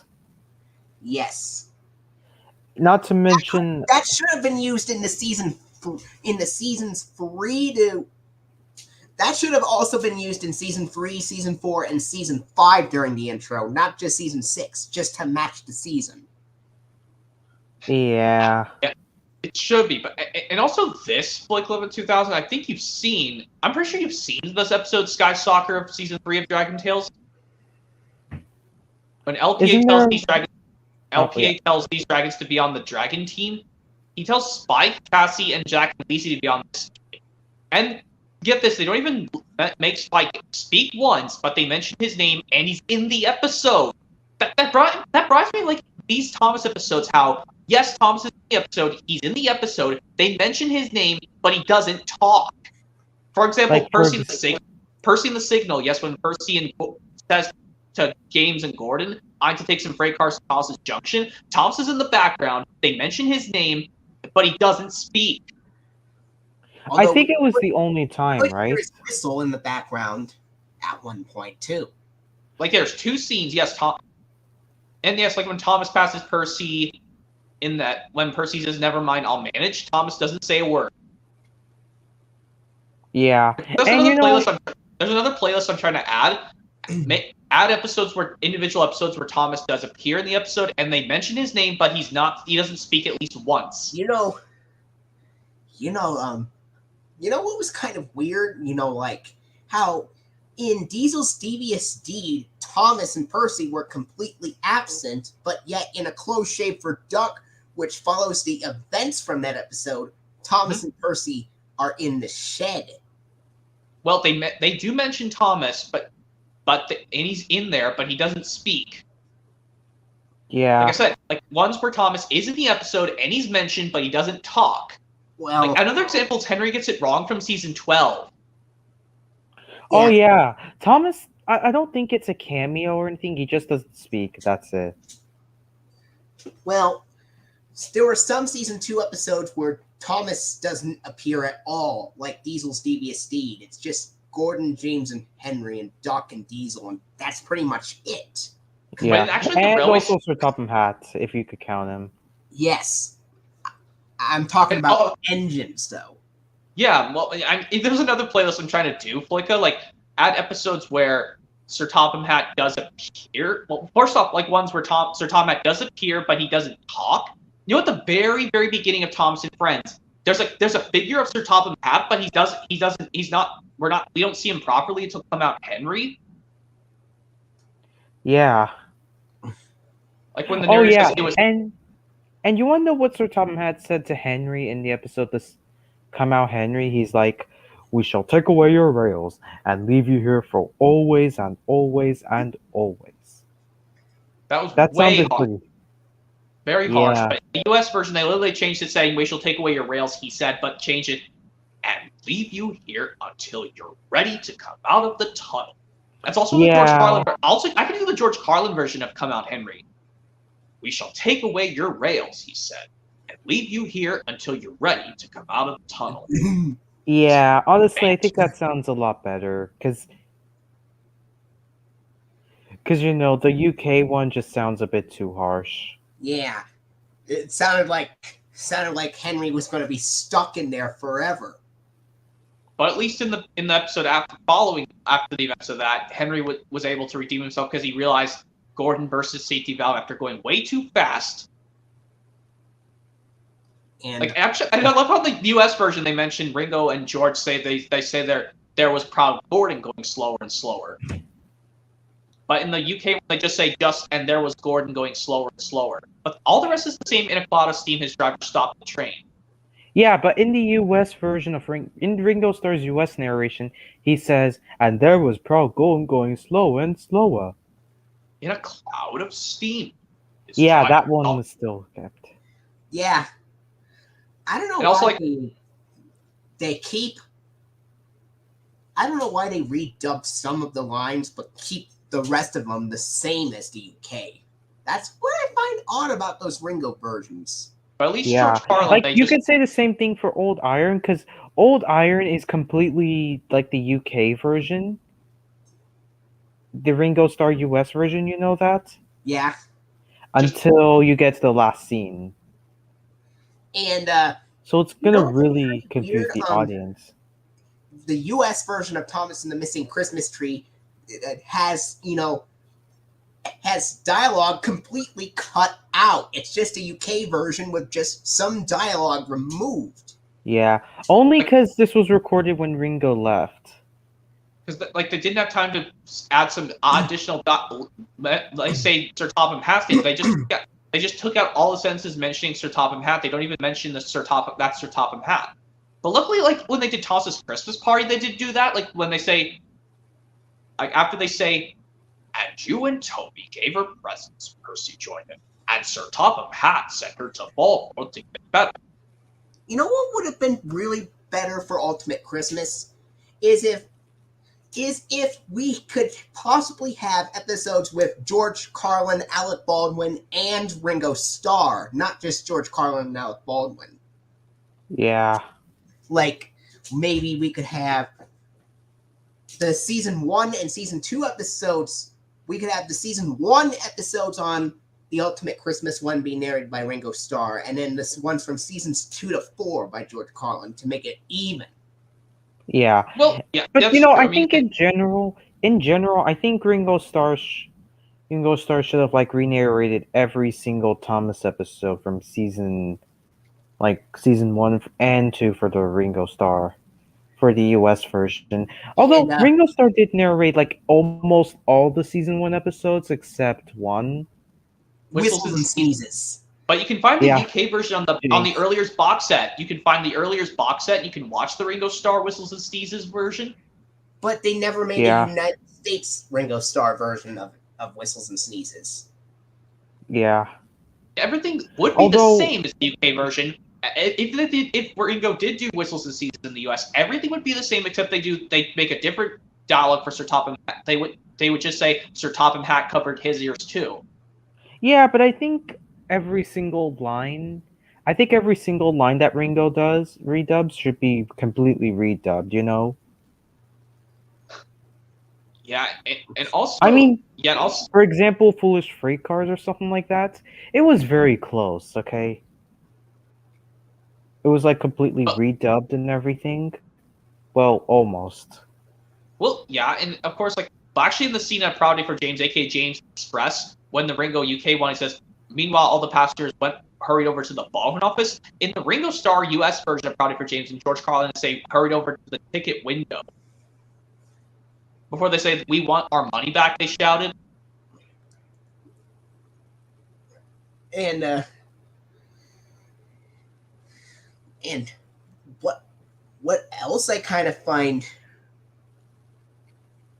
pretty odd is that the George Carlin version of Trouble for Thomas's whistle sounds a little bit off in one scene of Trouble for Thomas in the UK. Like when he goes up the hill and he's about to blow his whistle. But I think in that version you hear the guy saying "Look out for the train," but I'm not quite sure. No. On DVD, okay, but I know on some versions you can hear the guy saying "Look out for the train." And what about this goof in the restored version of Trouble for Thomas, where when Thomas is about to go down the hill or something like that? Like when the cars are about to push him? When the truck's like yeah, it's out of sync in the restored version. I mean, what the? Not only is it out of sync in the restored I don't know version, how to say this. It's also out of sync in the Best of Thomas DVD release.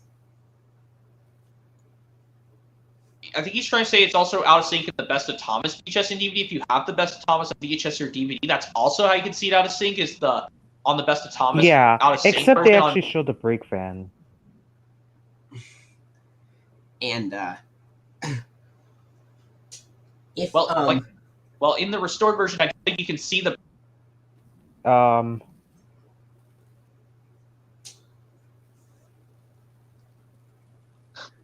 what if there was like a release from like September of 1991 or something? Like maybe we could have, or maybe very, very early 1992 before Trust Thomas, where we could see a combination of episodes with George Carlin and Ringo Starr. Oh yeah, I mean, George Carlin didn't become Mr. Conductor until 1991, right? Where he narrated the first 16 episodes of season 3, and then maybe he redubbed some season 1 episodes. Well, yeah. If there was one release before Trust Thomas that we could have George Carlin and Ringo Starr, what if there was a fan made George Carlin version, a fan made an alternate version of Thomas Gets Bumped, where they accidentally played a UK version of Percy and the Signal. With Ringo's narration. But wait, guys, wait. Hey, movie game of the day and Filica, can I ask you something?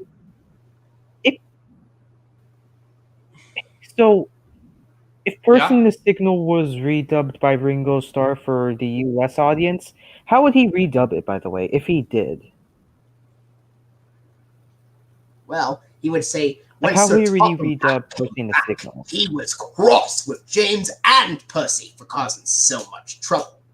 And also in this one where it goes, I say, you engines, I'm to take some freight cars to Thomas's Junction. Sir Topham Hatt chose me especially. He must know I'm a really useful engine. All right, so Thomas and PBS Program Breaker, what were your thoughts on when Sir Topham Hatt came back? He was cross with James and Percy for causing so much trouble. I think that would sound a lot better. And yeah, also for this flick, I think it's better than George Carlin's one. I mean, not technically, but I still think it's great. What about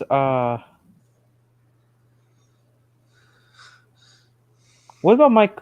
When do you think Michael Angelis' narration started to drop down a bit? I would say sometime after season. I would have to say sometime right after season 10. Yeah, honestly, I would say season 7 because his narration sounded not great at all. I mean, he gained a lot of energy. Like in 2002, when he narrated season 6, he had a lot of energy. More energy than Alec Baldwin had. Yeah, and also there's another one we can do, guys, from James and the Red Balloon. One of us can do Baldwin, Angelis, or Brandon for James and the Red Balloon. When James comes up to the scene and asks, "What's that?" Yeah. I think I'll go with Baldwin this time. Actually, I'll do the Angelis original Mike and Jr. music version. I can do the redubbed one. Well, first I'll do Baldwin's. What is that? Oh, James. A hot air balloon, said Thomas. It'll take vacationers on rides around the island. Taking vacationers on rides around the island is our job, wheezed James jealously. Then, as if by magic, the hot air balloon rose silently up into the sky. What if the hot air balloon takes our passengers away? James. What will happen to us then? Okay, now I'll do Angelus, the original Mike and Junior music version. What is that? James. A hot air balloon, said Thomas. It'll take holidaymakers on rides around the island. Taking holidaymakers on rides around the island is our job. Wheezed James jealously. Then, as if by magic, the hot air balloon rose silently up into the sky. What if the hot air balloon takes our passengers away? James. What will happen to us then? All right. All right. And I can imagine if they made a prototype Alec Baldwin version of some season 7 episodes. Yeah. Like a demo version of season 7 with Alec Baldwin doing the narration. Like, I want you to fetch some new coaches. New coaches? But sir, really useful engines. Don't argue. Thomas didn't want new coaches. He wanted Annie and Clarabelle back. He wanted Annie and Clarabelle back. When Oliver saw Emily returning to the yards, he was surprised. You know, I'm pretty sure. I don't think Alec Bald. I think, in season 6, Oliver and Toad did appear throughout the season, but they never spoke. And at least with the demo of Emily's new coaches, if Alec Baldwin did stay to narrate season 7, I think his Oliver impression was somewhat okay. But because at least I think those are Thomas's coaches. So that's why he looked cross, exclaimed Evan. And I would have apologize. If he was able to do a Gordon impression for season 7, I would be like, but we better hurry. Everyone is waiting. Yeah. And also this, I don't know when I was watching the, yes, I'm going to get the Dragon Tales look on the Bridesmaid VHS, but at least Cassie Loves the Parade is not a bad episode, because at least, yes, Cassie does cry in the episode, but at least the funny faces with her and Cosmo makes it go back up to being a good episode, kind of. Mm-hmm. Like, when they make the funny blowing their noses, it makes the sadness go away, and they start to laugh again. And also, if you watch the Dragon Tales, yeah, and also, I know when we did a different version of A Smashing Success, but Max actually broke something of Cassie's, and then Cassie would blame Zach for it, and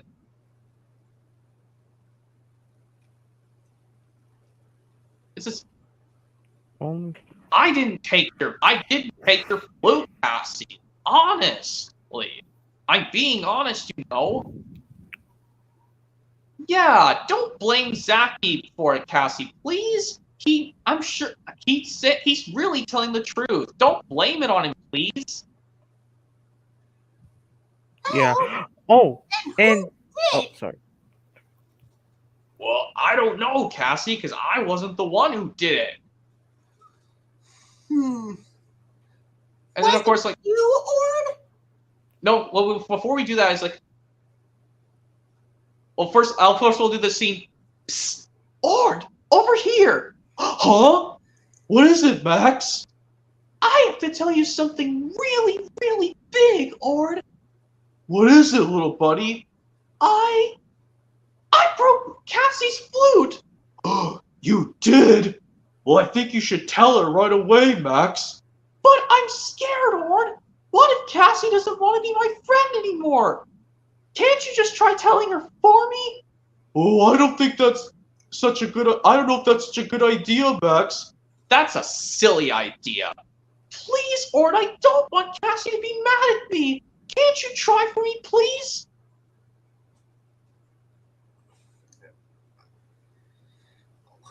Who is it? Orko says oh, now I can't play my flute if it's broken like this. Oh, Cassie, Zach didn't break the flute. Max, is that you? No, it's me, Ord. Oh, it's just you, Art. I thought you were Max for a second.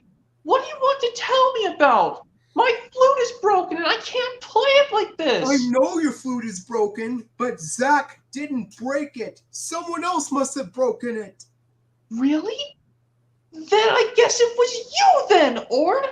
Me? I didn't. I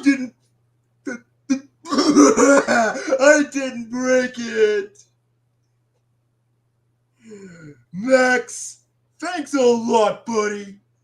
Now I'm in big trouble with Cassie, and she'll never speak to me ever again. I didn't even do anything, Max. What am I going to do now? Telling the truth is very hard than I imagined. Quetzal, Max is in serious big trouble now. Emmy! Don't tell her. Well, I think what we should really do is think of what really happened to the thing. Pretend it was something small. Well, that's not going to work. I'm going to do this the right way. I broke your flute, Cassie. I was scared you were going to be mad at me, so I hid it. But that didn't work, and then I tried to fix it, but that didn't work either. So then I asked Ord to tell you for me, but that only didn't work either. None of these things worked. You should have just told me all about that. Because if you didn't tell me sooner, Ord and Zach's feelings are gonna would still be hurt. Sorry, Zach and Ord. We forgive you, man. We forgive you. No, I was doing Cassie. No, Cassie's supposed to say sorry to Ord and Zach. Well, because my Max and Cassie impressions sound the same almost because of my high-pitched voice I'm doing. Yeah. That's okay. That's okay, Cassie. We forgive you, Cassie. We forgive you, Cassie. I think I should be the one saying sorry. I bet no one wants to be my friend anymore. Us? Not be your friend anymore? Of course we want to be your friend, Max. Really, Ord? Definitely. Oh, Ord. But what about you, Cassie? Yes! Well, what are we going to do now about Cassie's flute? We got to get our rehearsal started, and the show starts in like 5 minutes. I know what to do. There, your flute is all restored. Oh, does that make you better, Cassie? Does it? Yes, it does. Thank you, Quetzal. Yeah, now let's get this performance started so we can get a good ranking. Okay, but yeah, now let's go talk about the things. Oh, can we do this impression from Thomas to the Rescue where Thomas meets Diesel? I'll do Thomas. Okay. Oh, first, like we gotta do Diesel's I'll home do and Skew. Diesel. Oh yeah, when Thomas arrived at the quarry, he had a nasty surprise. Oh, it's you, oiled Diesel. What are you doing here? Oh, I'm here to help Mavis, puffed Thomas proudly. Steamies can't help. Not like a Diesel, he sneered. That's not true, said Thomas crossly. I began working at once. And also, like, when he pushes... now let's do the other portion when Diesel bashes Thomas under the hopper. Who should be Diesel and who should be Thomas? Cinders and Ashes Splutter Thomas? Wait, can you be Thomas Thomas this time and I'll be Diesel? Yeah, sure. Cinders and Ashes spluttered Thomas.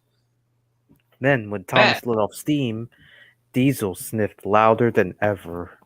What's that horrible smell? He cried. Oh, it's just a stinky old steamy engine. How rude! Exclaimed Thomas. No wonder Sir Topham Hatt is thinking of scrapping steam. I don't believe you, said Ugh. Thomas, but he was upset. Well, Oh yeah, I also like to do this portion, like when Diesel thinks this new fuel makes his axles tingle. Now I'll do this one where it goes. Well, okay, now you'll be Diesel for this the same portion for the same episode, but this time I'll be the Thomas portion. This sentence, and you do Diesel's. This new fuel makes my axles tingle. This new fuel makes my axles tingle, he sneered. Oh, does it make my axles tingle? Sighed Thomas. I wish I had fresh fuel. And then Mrs. Even Mavis was excited by the new fuel. Oh my, she said. Thomas was feeling left out. Soon Diesel was showing off. yeah, I can't remember how it goes. It says, I'm the fastest engine in the world, he boasted. Look at me go. Look at me go! Suddenly, I think there was... Diesel's engine coughed. Then it started to splutter. Black, smelly smoke billowed from his exhaust. Oh, I feel sick, wailed Diesel. Mavis started billowing smoke too. So do I. So do I. The quarry manager was upset. It's the new fuel! Water must have leaked into the tanks! Okay, now I can do an impression from anything now. Or do you want to go next, Flicker? Or I Flicker? Or do you just want to hold on a second? Okay, I'll go next. Oh yeah. How about this one where it goes, not yet. Pillow fight! Where's that from? The big sleepover on Earthquake. The big sleepover from season 1. Oh, how about I do my impression? Well, I know Flickalova 2000's not much of a big fan of Bob the Builder, but I'll do this one from Project Build It. Slow down Scrambler, go something like this. I can do the UK version. I can do both dubs anyways. Okay, here's the UK version. Scrambler, where have you been?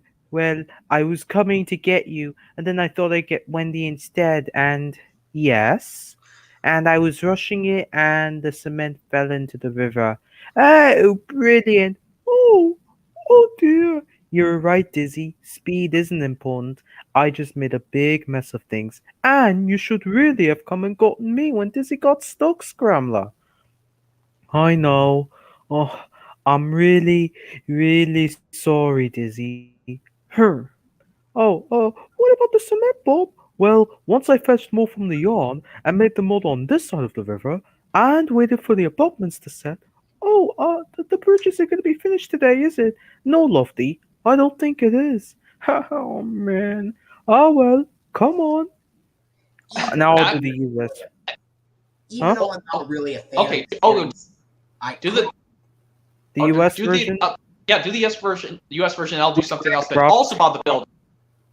Yeah. Yeah. Okay. Yeah. Here's this one. Scrambler, where have you been? Well, I was coming to get you, and then I thought I'd get Wendy instead. And yes. And I was rushing it, and the cement fell into the river. Oh, brilliant! Oh dear. You were right, Dizzy. Speed isn't important. I just made a big mess of things, and you should really have come and gotten me when Dizzy got stuck, Scrambler. I know. Oh, I'm really, really sorry, Dizzy. What about the cement, Bob? Well, once I fetched more from the yard and made the mold on this side of the river and waited for the abutments to set.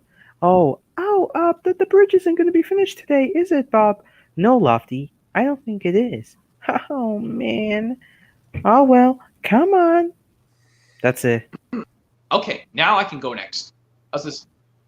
Oh, Dizzy and Rolly, you're right, but that's not all we do. It isn't? When someone watches on TV building or fixing, it just is, oh, what do I do now, Bob? Bring the doors over here, Lofty. Then we can position them right into place. Is it from Bob and the Sliding Doors? Oh, sorry. Yes, I'm pretty sure they didn't redub it with replacing Bob's original voice actor, William Jerfus. Yeah, because I'm pretty sure that was made as part of the original series. well, and of course, the other portion from the other half of Bob and the Sliding Doors, but just the part 2 version where they test out the doors and they say about, watch out, Bob, the doors are closed. Ta-da! And it says, oh, can I have a turn, Bob? Be my guest, Izzy. My turn. No, Muck, you're too big. Oh, those doors. And I was going inside, but I wasn't. Actually, I'll be right back, guys. I'm going to go take care of something. Oh, okay. I'll mute my microphone real quick.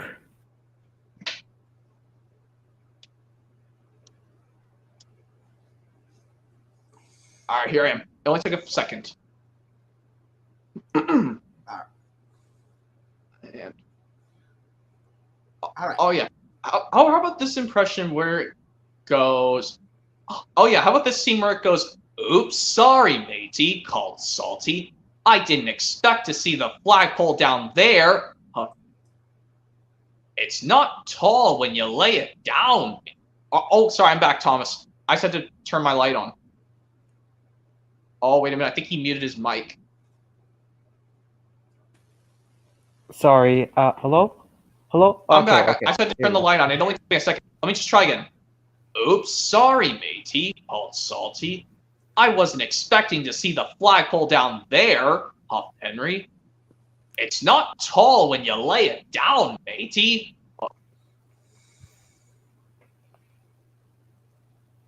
Henry and the flagpole. Yes, on Yeah, the the DVD, season 9. the episode that comes right after Thomas the Statue. It's on the PBS Kids airing shapes, I think. That has the Yeah, it is. With the episode Toby's Windmill, even though it's called Toby and the Windmill. I think on PBS Kids they switch it to Toby's Windmill, or is it called Toby and the Windmill? It's called Toby. I think it's just remained Toby's Windmill. Well, in the DVD Thomas the River Vengeance, they changed it to Toby and the Windmill. And okay. Well, I know I'm not a big fan of that series, that Bob the Builder. I could at least do one.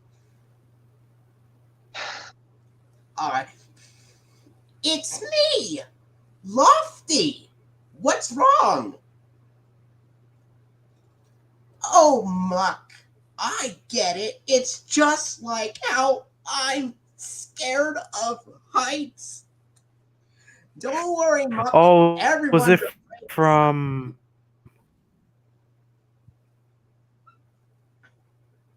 Oh, is it from Muck Gets Stuck or something like that? Yep, that's the one. Yep, that's what I thought. Do you know how to do the UK version of it, And- Thomas? Well, I know for a fact that Neil Morrissey's the voice for Lofty, and here's a fun fact, by the way: the character Muck, the character itself is gendered. Like Muck is male in the U.S. dub, while in the U.K. Muck is female in the U.S., but in the U.K. male. But I prefer Muck. But I prefer the character being female instead, because I think that sounds a bit more suitable to me. Yeah, and yeah, one noticeable difference is when in the U.S. version, Lofty says, "Muck's really frightened. She's really, really stuck. Sorry, Bob." And the UK version, he's like, "Muck's really, really frightened. He's really, really stuck. Sorry, Bob." That's only because Muck is gendered. Yes.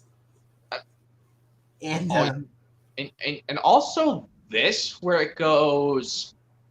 Oh yeah. Yeah, I know this is going to be a Fair Thomas episode. I know some people don't really like. I might as well just do it anyway. I'll just do this one after it goes. Bossed by buffers, puffed Edward. Looked at the head pipes. Wondered what to do. Thomas had said Rocky was very strong. Newfangled nonsense, puffed Edward. And also, yeah, we know what it is. Edward strikes out. Yeah. I know it's one of these All Aboard the Steam Team series, which that's what I call seasons 8 through 12, All Aboard the Steam Team, if you didn't know. Yeah. They think it's one of those episodes written by Sharon Miller. Yeah, it's unfortunately written by Sharon Miller. No offense to her, she's really kind. Just her writing's not good in the series, but she's a nice lady in real life. Yeah. However, some of the movies she did pretty good at. I mean, I guess like after like when before Day of the Diesels came out, Thomas and P.S. Program Breaker, I guess Sharon Miller watched Cars 2 to get inspiration to see who should be the main character of the next Thomas movie. I guess she watched not only did she watch the first Toy Story to get an inspiration to write The Great Discovery, she also watched Pixar's Cars 2. Wait, how do you know that? Because you know how Percy's the main character in Day of the Diesels instead of Thomas. That kind of lets me in mind Mater's the main star in Cars 2 instead of Lightning McQueen. That's what it puts me in mind every time I watch that or Cars 2, Day of the Diesels of Thomas. Uh-huh. And what else? And also, like, I know the part when Sir Thomas is about to scold Diesel 10. I think the UK one, Keith Wickham, might be more harsher than the Carrie Shale one. Yeah. Yeah, let me... I can do it, the UK version. Diesel 10, what do you think you are doing? You, Diesel 10, are an engine on my railway. You will do as I say when I say it. Do you understand? Diesel 10 whimpered. You have caused confusion and delay. The diesel works has been on fire. The steamworks has been bashed and banged. And because of you, none of my engines is being really useful. You will put right everything you damaged. And And that the UK version? Yes, he was doing the Keith Wickham one, and of course, like Percy puffed his biggest puff. Sir, Diesel 10 is sad because the diesel works is old. It's noisy, and it doesn't have. I'm really this one where they re-edited, but make sure Carrie Shale voices Kevin, and it doesn't have a crane, boss. That's why Diesel 10 has been bad. Please, sir, please may the diesels have a new diesel works. Okay, now I'll try it. Maybe I could try it for the Carrie Shale version. But with Martin Sherman as Thomas Percy and Carrie Shale as Kevin. Yeah. Are you familiar with the voice act? By the way, one question. Aren't you familiar with one of the voice actors for Bob the Builder? You know. I think so, yeah. I'm pretty like sure, yeah. Alan Marriott, one of them. Yeah. And let's see. Greg Props. I do know Greg Props, yes. Mark Silk. Emma Tate. Yeah. Yeah. Rob Rackstraw.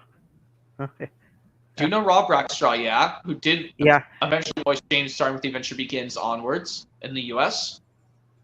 Mm-hmm. But then for some reason, until 2017, he starts to voice James in the UK dub. How weird is that? I know, isn't that so strange? And also, yeah, I think you can go next for your next impression, Tom. Or actually, wait, did I do my impression? I think I did. Well, of course, I was telling you were doing the impression, so I think it's my turn.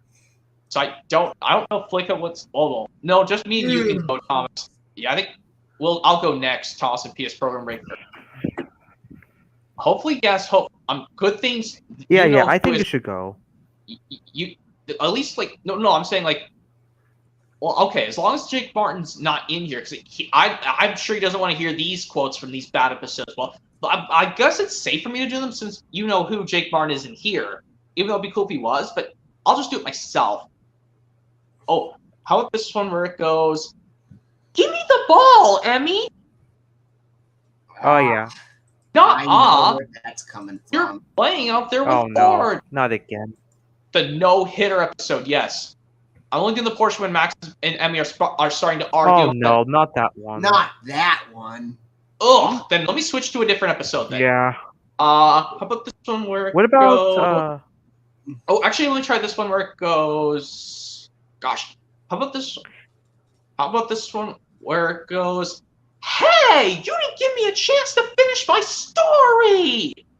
That's better. Yeah, that's much better. Even though, yes, I will get, if it's on VHS, the Let's Play Together, even though it has one episode we never saw on DVD before, the Roller Coaster Dragon episode. And also, this impression where it goes... Ah! The fire breath's gone out! When am I going to refire again? Never! It'll be okay, Wheezy. Oh! Oh, Wheezy! Everyone knows you should stay away from one of those clump flowers! It's light my fire. All right. What Yep. else? All right. So I'll do one impression, and Okay. this one is actually from Mr. Wabbit. Say something. Speak to me. I killed him. I'm a murderer. I'm a wabbit killer. Why did I do it? I killed the poor little gray fuzzy wabbit. So I think that's from Looney Tunes. That's a hint. Yes, it's from a Looney Tunes short called A Wild Hare from 1940. A wild hare. Which marks Bugs Bunny's first appearance. Oh my god, wow. It's like something else, but yeah. And I know, yes, I heard, yes, you're doing a stream tomorrow night, Flick Level 2000, at around 8 o'clock, hopefully. I'm hoping... Yeah. Oh, yeah. Oh, yeah. By the way, also, I know the Bob the Builder voice cast for the US dub keeps changing a lot, but for each character, who do you think the voice actor suits perfectly for which character to you? Like, start off with Bob. Of course, we gotta go with William Jervis. I wish he could have just stayed longer. Yeah, honestly, I agree. Well, And, Wendy. Well, if you were to pick an actor that is still alive and not dead, then I would say Greg Proksch does a great job. yeah, but I think Mark Silk is probably better, honestly. Oh, you think Greg Proksch has a little bit of a deeper voice for Bob the Builder than the rest of them? No, no. I think he sounds a bit. Well, I would say he sounds a bit nasally at times, You know, like Michael Brandon in a way. or possibly Dean Went. Who's Dean Went? He was the one that did the voice of the dinosaur, and like I know some people do not like watching that show, but I know Movie and Game Lover 98 is a fan of that show. Which show are you referring to? Well,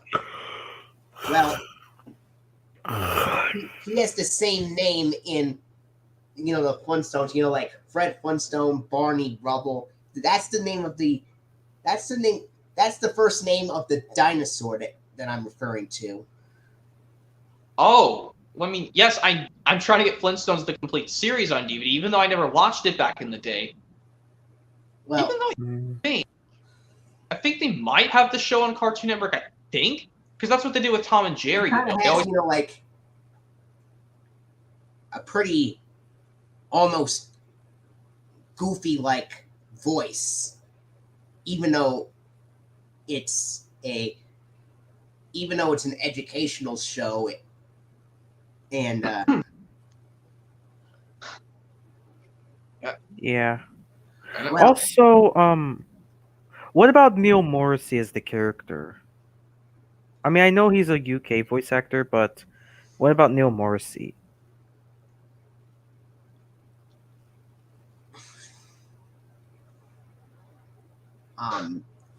Neil Morrissey. Say he does a pretty great job at voicing Lofty. Yeah, and Emma Tate probably too high pitched, for Lofty. Who is the actor who played Lofty before Emma Tate in the US version? Sonya Leet, because I think Sonya Leet was perfect for the character for the US dub. I mean, sure, she's a female voice actor, but at least she tried to put in a. She tried to make him sound like a male. Well, if I were to voice, if I were to do a voice, if I were to voice him, I would be like, oh, I'm scared of heights, like that. That would be his character. Oh yeah. What about Oh.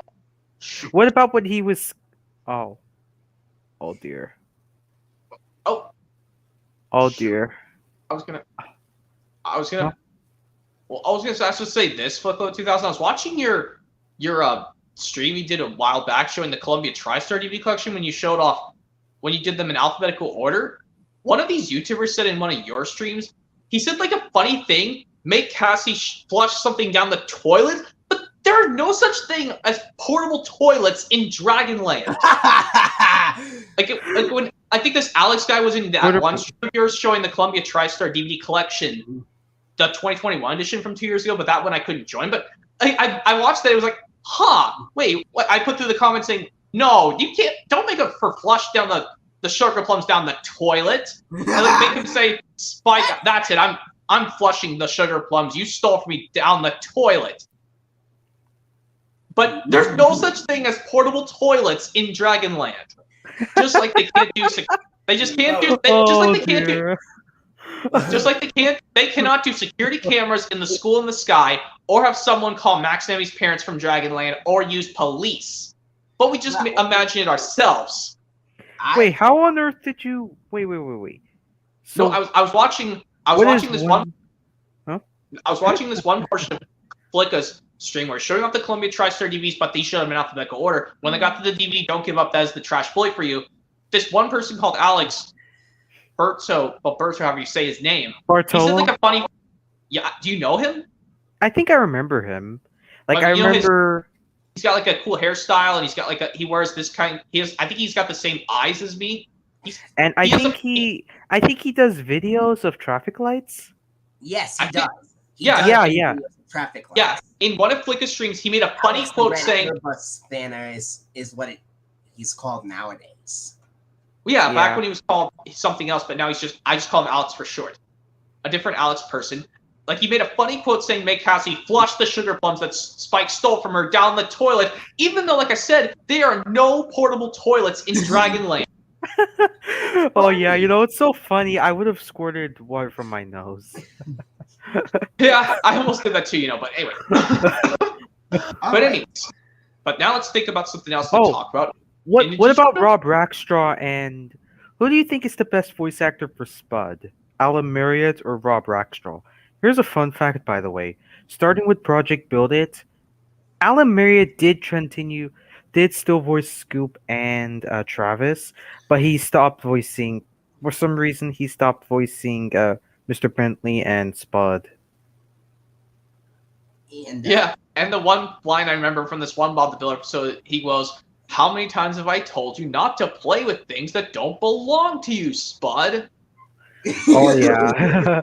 Oh, and what about that scene? What about in this Project Build It episode, Put It Together, Spud? What about when everyone yells at Spud for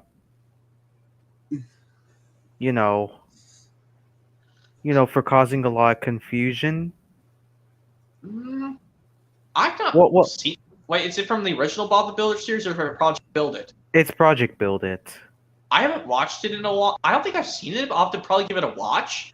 Oh yeah, you should watch it, because I think that scene, I think the US dub to me where everyone yells at Spud for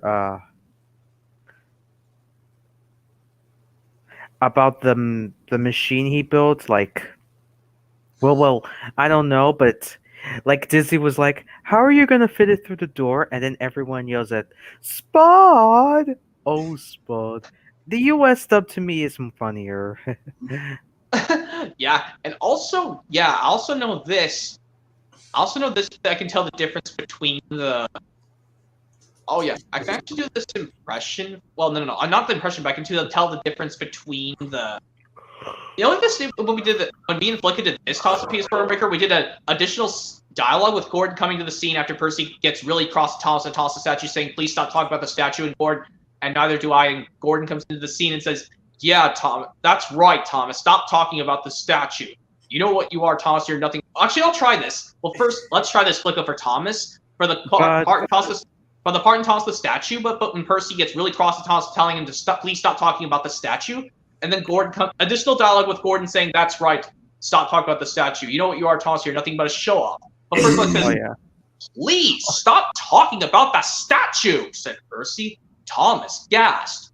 "No one wants to hear about it anymore. No one wants to talk to you anymore," said Percy crossly. "And neither do I." What about when everyone? What about in the scene, Thomas and the statue, where everyone was like shocked? Where everyone was shocked with Thomas because they knew Thomas wouldn't. They knew Thomas doesn't like his snowplow, and he would be late to see the statue. Like, what would all his friends be like? After Sir Tom had agreed that Thomas should clear all the snow. Well, I don't know really what to say about that, to be honest. But I was trying to do the additional But dialogue. Thomas, you're gonna miss everything. Well, yeah, but I'm only doing this just. Okay. How about let me try it again, okay? But Thomas, gasped Percy, you don't like wearing your snowplow. You should be. You're gonna miss the statue and everything. Well, who cares about the statue? And you're right.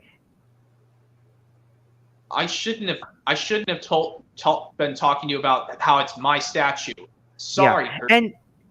And you know what? You're right. Maybe it's not my statue, but it could be ours. That's what I was gonna say. And also, like, when everyone's gathered together, but they're still mad because they're still mad. Thanks to Thomas, they're going to be able to get to Peel Station. But they're literally outside Abbey Station. Look at this. They're outside Abbey Station. You can tell the station in the background behind everyone.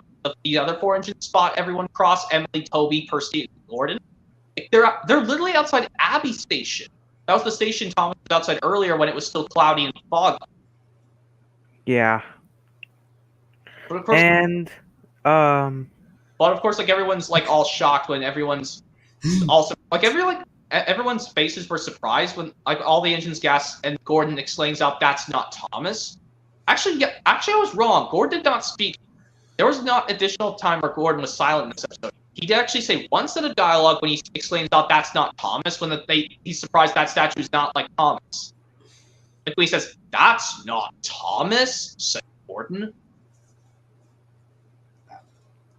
It says, "No, it's of all of us, Percy." And not to mention, by the way, what else did I want to talk about? I think I also forgot to mention there's this short. I think there were like several Bob the Builder shorts of Project Builder whereas, believe it or not, some of them were actually recorded from William Duffers. Wow. I'm going to do one more impression. Okay, are you thinking you're going to probably leave after that? Yeah, I've been like in this for like I know you don't like to be in a stream this long. Hours or something, but yeah. I know you don't like to be in a stream that long. Yeah. Yeah. I'm hoping you guys. I was hoping maybe you guys could join my birthday stream this June 13th. Anyway, here's Oh the yeah, last I'm impression. sure I will. Here's the last impression. All right. It's so girly, and it blocks my solar panel, and it's my desk. Brain, you put that ruffle back up right now. All right, you two, I've had enough. Alan, move to George's desk for the rest of the day. Huh? But it was Muffy's. You heard me. Oh, that's the episode where Mr. Ratburn's skull. It was Desk Wars from season 8. Oh yeah. Wars? I think it was Desk Wars. I think I watched the episode before, and I think it was a great one, honestly. Well, I thought it was funny seeing everybody fighting, not just Arthur and Buster. God, I don't know if I'll like that episode or not. Desk Wars. And there's this one scene where Mr. Haney's like, "What in Aunt Betsy is going on here?" I think that scene, that scene, I think that was used in a 2004 promo of Arthur. Yeah, but they cut out the word "in Aunt Betsy's" too. Just what is going on here? Yeah, For that's some bizarre reason, they cut out a bit of Mr. Haney's line. Yeah. Quiet, everybody! Since this class is normally a well-behaved group of children, I'm going to give you an opportunity to work together to clean up this mess. And if you don't, you'll all be staying after school, and I'll help you work it out. I'll be back. I'm pretty sure Desk Wars, correct me if I'm wrong, I think that episode takes place during summer, so Yeah, what it day would probably you takes say? place sometime in May, I believe. No, I would say June or something like that. Well, they're still in school, so I would have to say it might either be May or it might have been August or September. Well, I wouldn't say September because, Never mind that, folks. That was just the sound of my computer receiving a notification. Oh, yeah. Anyways, what I was trying to say was, I'm pretty sure the episode takes place in, very late May or June or something like that, because school sometimes doesn't last until June or something like that. All right. Well, it was great talking to you. You and Movie and Game Lover 98 can continue. Oh, yeah, but I think I might end the stream, though, soon. I mean, are you sure, Thomas? Yeah, I might have to. All right. Sounds good. Okay, well, you can go, Flicka, and hopefully I can stick around for your stream tomorrow night.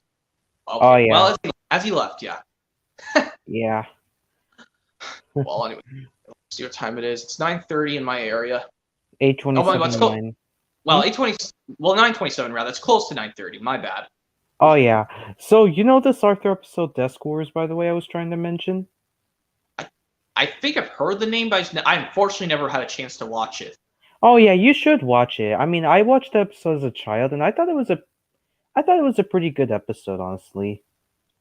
In my opinion, definitely better than Kiss and Tell. Because the problem with Kiss and Tell, in my opinion, DW to me, it feels to me that DW is just being a peer pressure or something like that. Yeah, and another thing I would also want to brag up. Yeah, I don't know what to think of this. And which of the narrators do you think is better? Even though you dislike Thomas's frosty friend, would you say Brandon's is more better or Angelus's? Maybe Angelus's, I think. Well, because you know how in the Angelus version, after the narrator says James was there delivering coal, he says, "Thomas, what are you doing with the snowman?" He snorted. But in Brandon, he just says, "What are you doing with the snowman?" He snorted. Yes, I know, because they repeat that same dialogue all over and over again, but I think Brandon is semi-okay. I think Emily's laughing at Thomas is more better than Angelus's, where she says, "Thomas," laughed Emily. "What are you doing with that snowman?" Just, yeah. No, tooted Thomas. Suddenly the snowman floated in front of Thomas again. I feel like it should be part of season 15 or sometime between 13 to 15 or something like that. If they remade this in CGI, Thomas frosty friend, but yeah, but I doubt that would be possible. And yeah, also to have a floating a talking snowman a snowman balloon or something like that. Yeah, I mean and also I know if I found some Between the Lions DVDs, I could probably look up on eBay to see if they've got some cool ones. Yeah, Between the Lions. Have you? Do you know the seasons very well? I know the one where there's another funny short where it says, "Did the tummy lady eat too many treats?" Yeah, and what about the Val boot camp scenes? Those are actually good scenes. Yeah, they were pretty funny. I remember this one scene was pretty funny. He was like Sergeant was like, when they showed the O scene, they were like, Like the sergeant was like, "Soldier, how many times have I told you? Pillows in your footlocker, not in your mouth." It was Oh my! pretty funny. I'll have to watch that episode just to see if I The get a taste. segments, I mean. The segment to give a taste, give that laughing taste out of my mouth. Yeah, and what about this Val Bootcamp segment with the letter I? Like, one example is, do we have an L participating in the Val Bootcamp, or did Private Eye forget to don himself this morning? You wouldn't be laughing you wouldn't be laughing if something like this happened in real life boot camp. Yeah, I never went to boot camp. I don't think boot camp doesn't exist in real life, but I've just never been to it. Something as a boot camp does exist in real life. I think it does exist, but I've never been to one. Oh, you definitely shouldn't do it. Oh. Why should I don't know. I've never done boot camp, and I'm never ever gonna do it. Yeah, definitely never do it. But I did find pretty funny in the Val boot camp scenes with the soldier yelling. Well, with one of the sergeants yelling so loud, she's like, well, the sergeant was like, let me think. You know what I said before? Soldier, how many times have I told you? Pillows in the footlocker, not in your mouth. Yeah. Yeah. But which one was funnier to you, the I one or the O? I think the I one where Where the letter I forgot to dot himself this morning. Yeah. Yeah, but I think the O one was pretty funny. Yeah. But yeah, if you had to rank like all the announcer bunny ones, but you dislike the one in seasons 9 through 10 that gives you the creeps, which one would you have to rank? If you had to rank them from the best to, but announcer bunny is not good in seasons 9 and 10 since it scares you. Yeah, I'd say maybe the best one. I could maybe say, I don't know. I'd probably say season 6 is the best. I mean, seasons 1 through 5 did it good, kind of good. Well, seasons 1 to 4 they scare me a bit, but I think season 6 was better. So you think the Oh yeah, 5 one is somewhat okay? yeah. Oh, and you know the cliffhanger segments? Yeah, I still know them. Yeah. Yeah, cliffhanger hanging from a cliff. Yeah. And say it. Cliffhanger. And that's why he's called Cliffhanger. Oh, Yeah. Thomas F. Wiggles wants to. Oh dear. Oh, Thomas F. Wiggles wants to join. I think they could let him. Oh, hey, Thomas F. Wiggles, what's up? Hello? Hello. Oh, hey, guys, what's up?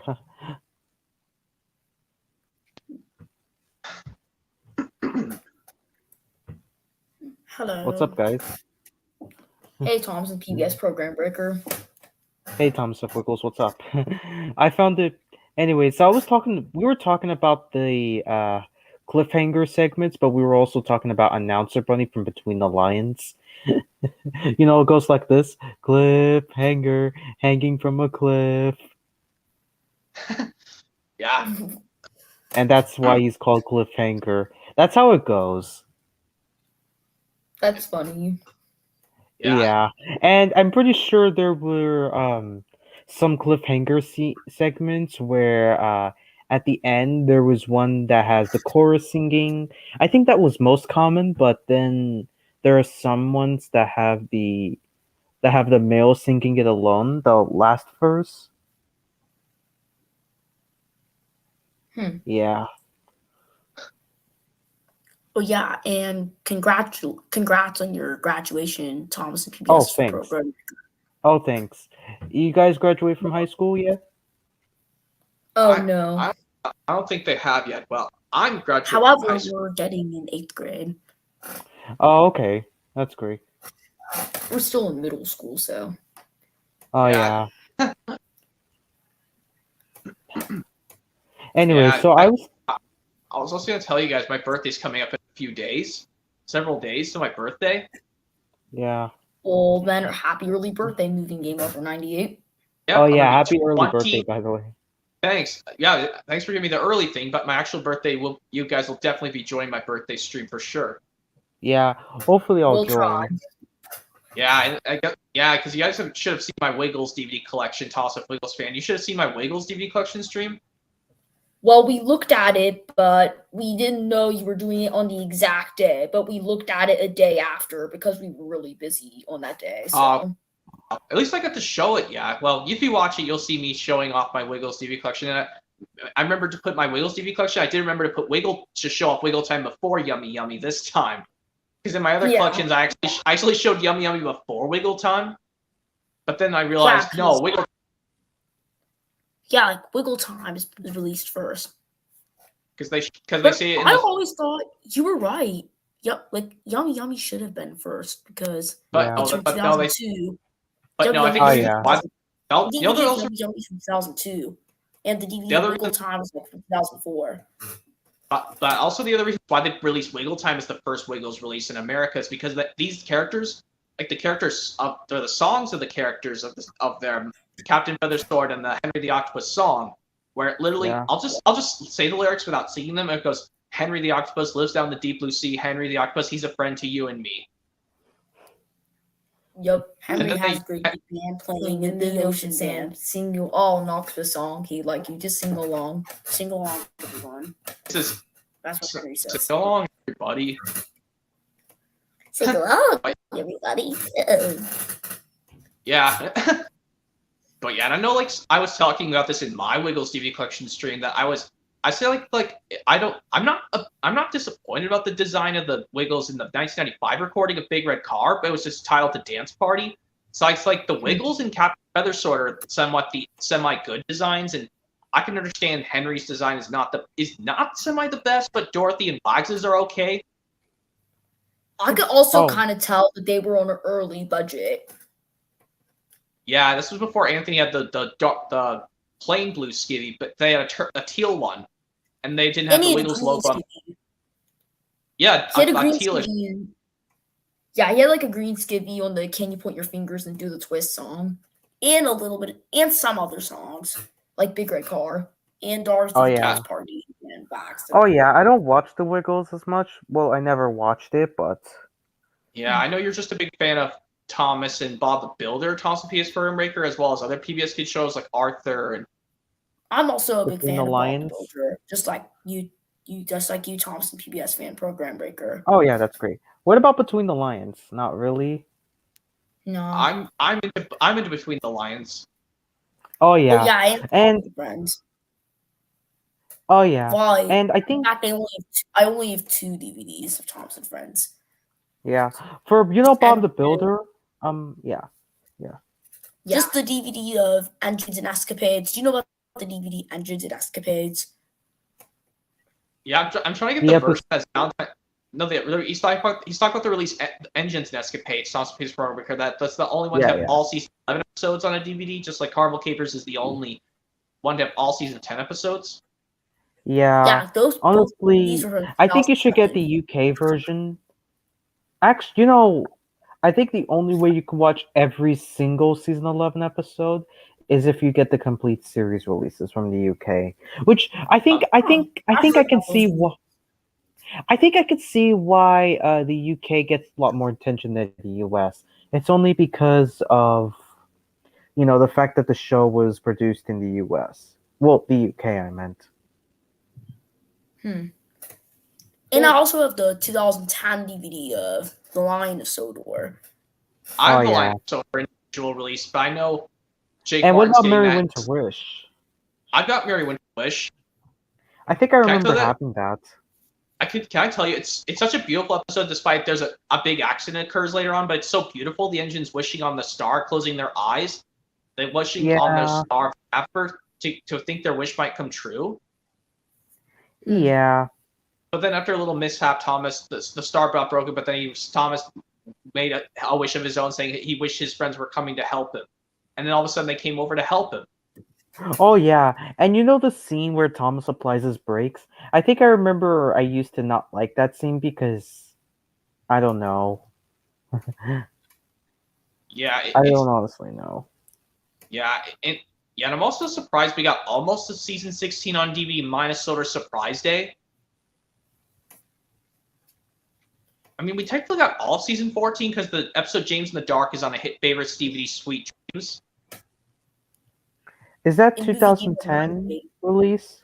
I think it's a 2011 or 12 release of hit favorite Sweet Dreams. I think it came out about Blue Mountain Mystery, so I think it was 2012. I remember that DVD. Yeah. Also, some Bob the Builder episodes, you guys? Do you guys know some Bob the Builder episodes you remember watching? Yeah. I think I remember let's see. I remember the episode Runaway Rolly. Do you remember Runaway Rolly? I never watched it before, but I did heard about it. What about the episode Inspector Spud? Oh yeah, I remember seeing it on the Tool Power release. Do you guys remember any Project Build It episodes? Yeah, I remember. I think I remember telling Movie and Game Lover 98 that I found it at a 4th of July sale. Yeah. Have you guys watched this pilot episode, Bob's Big Plan?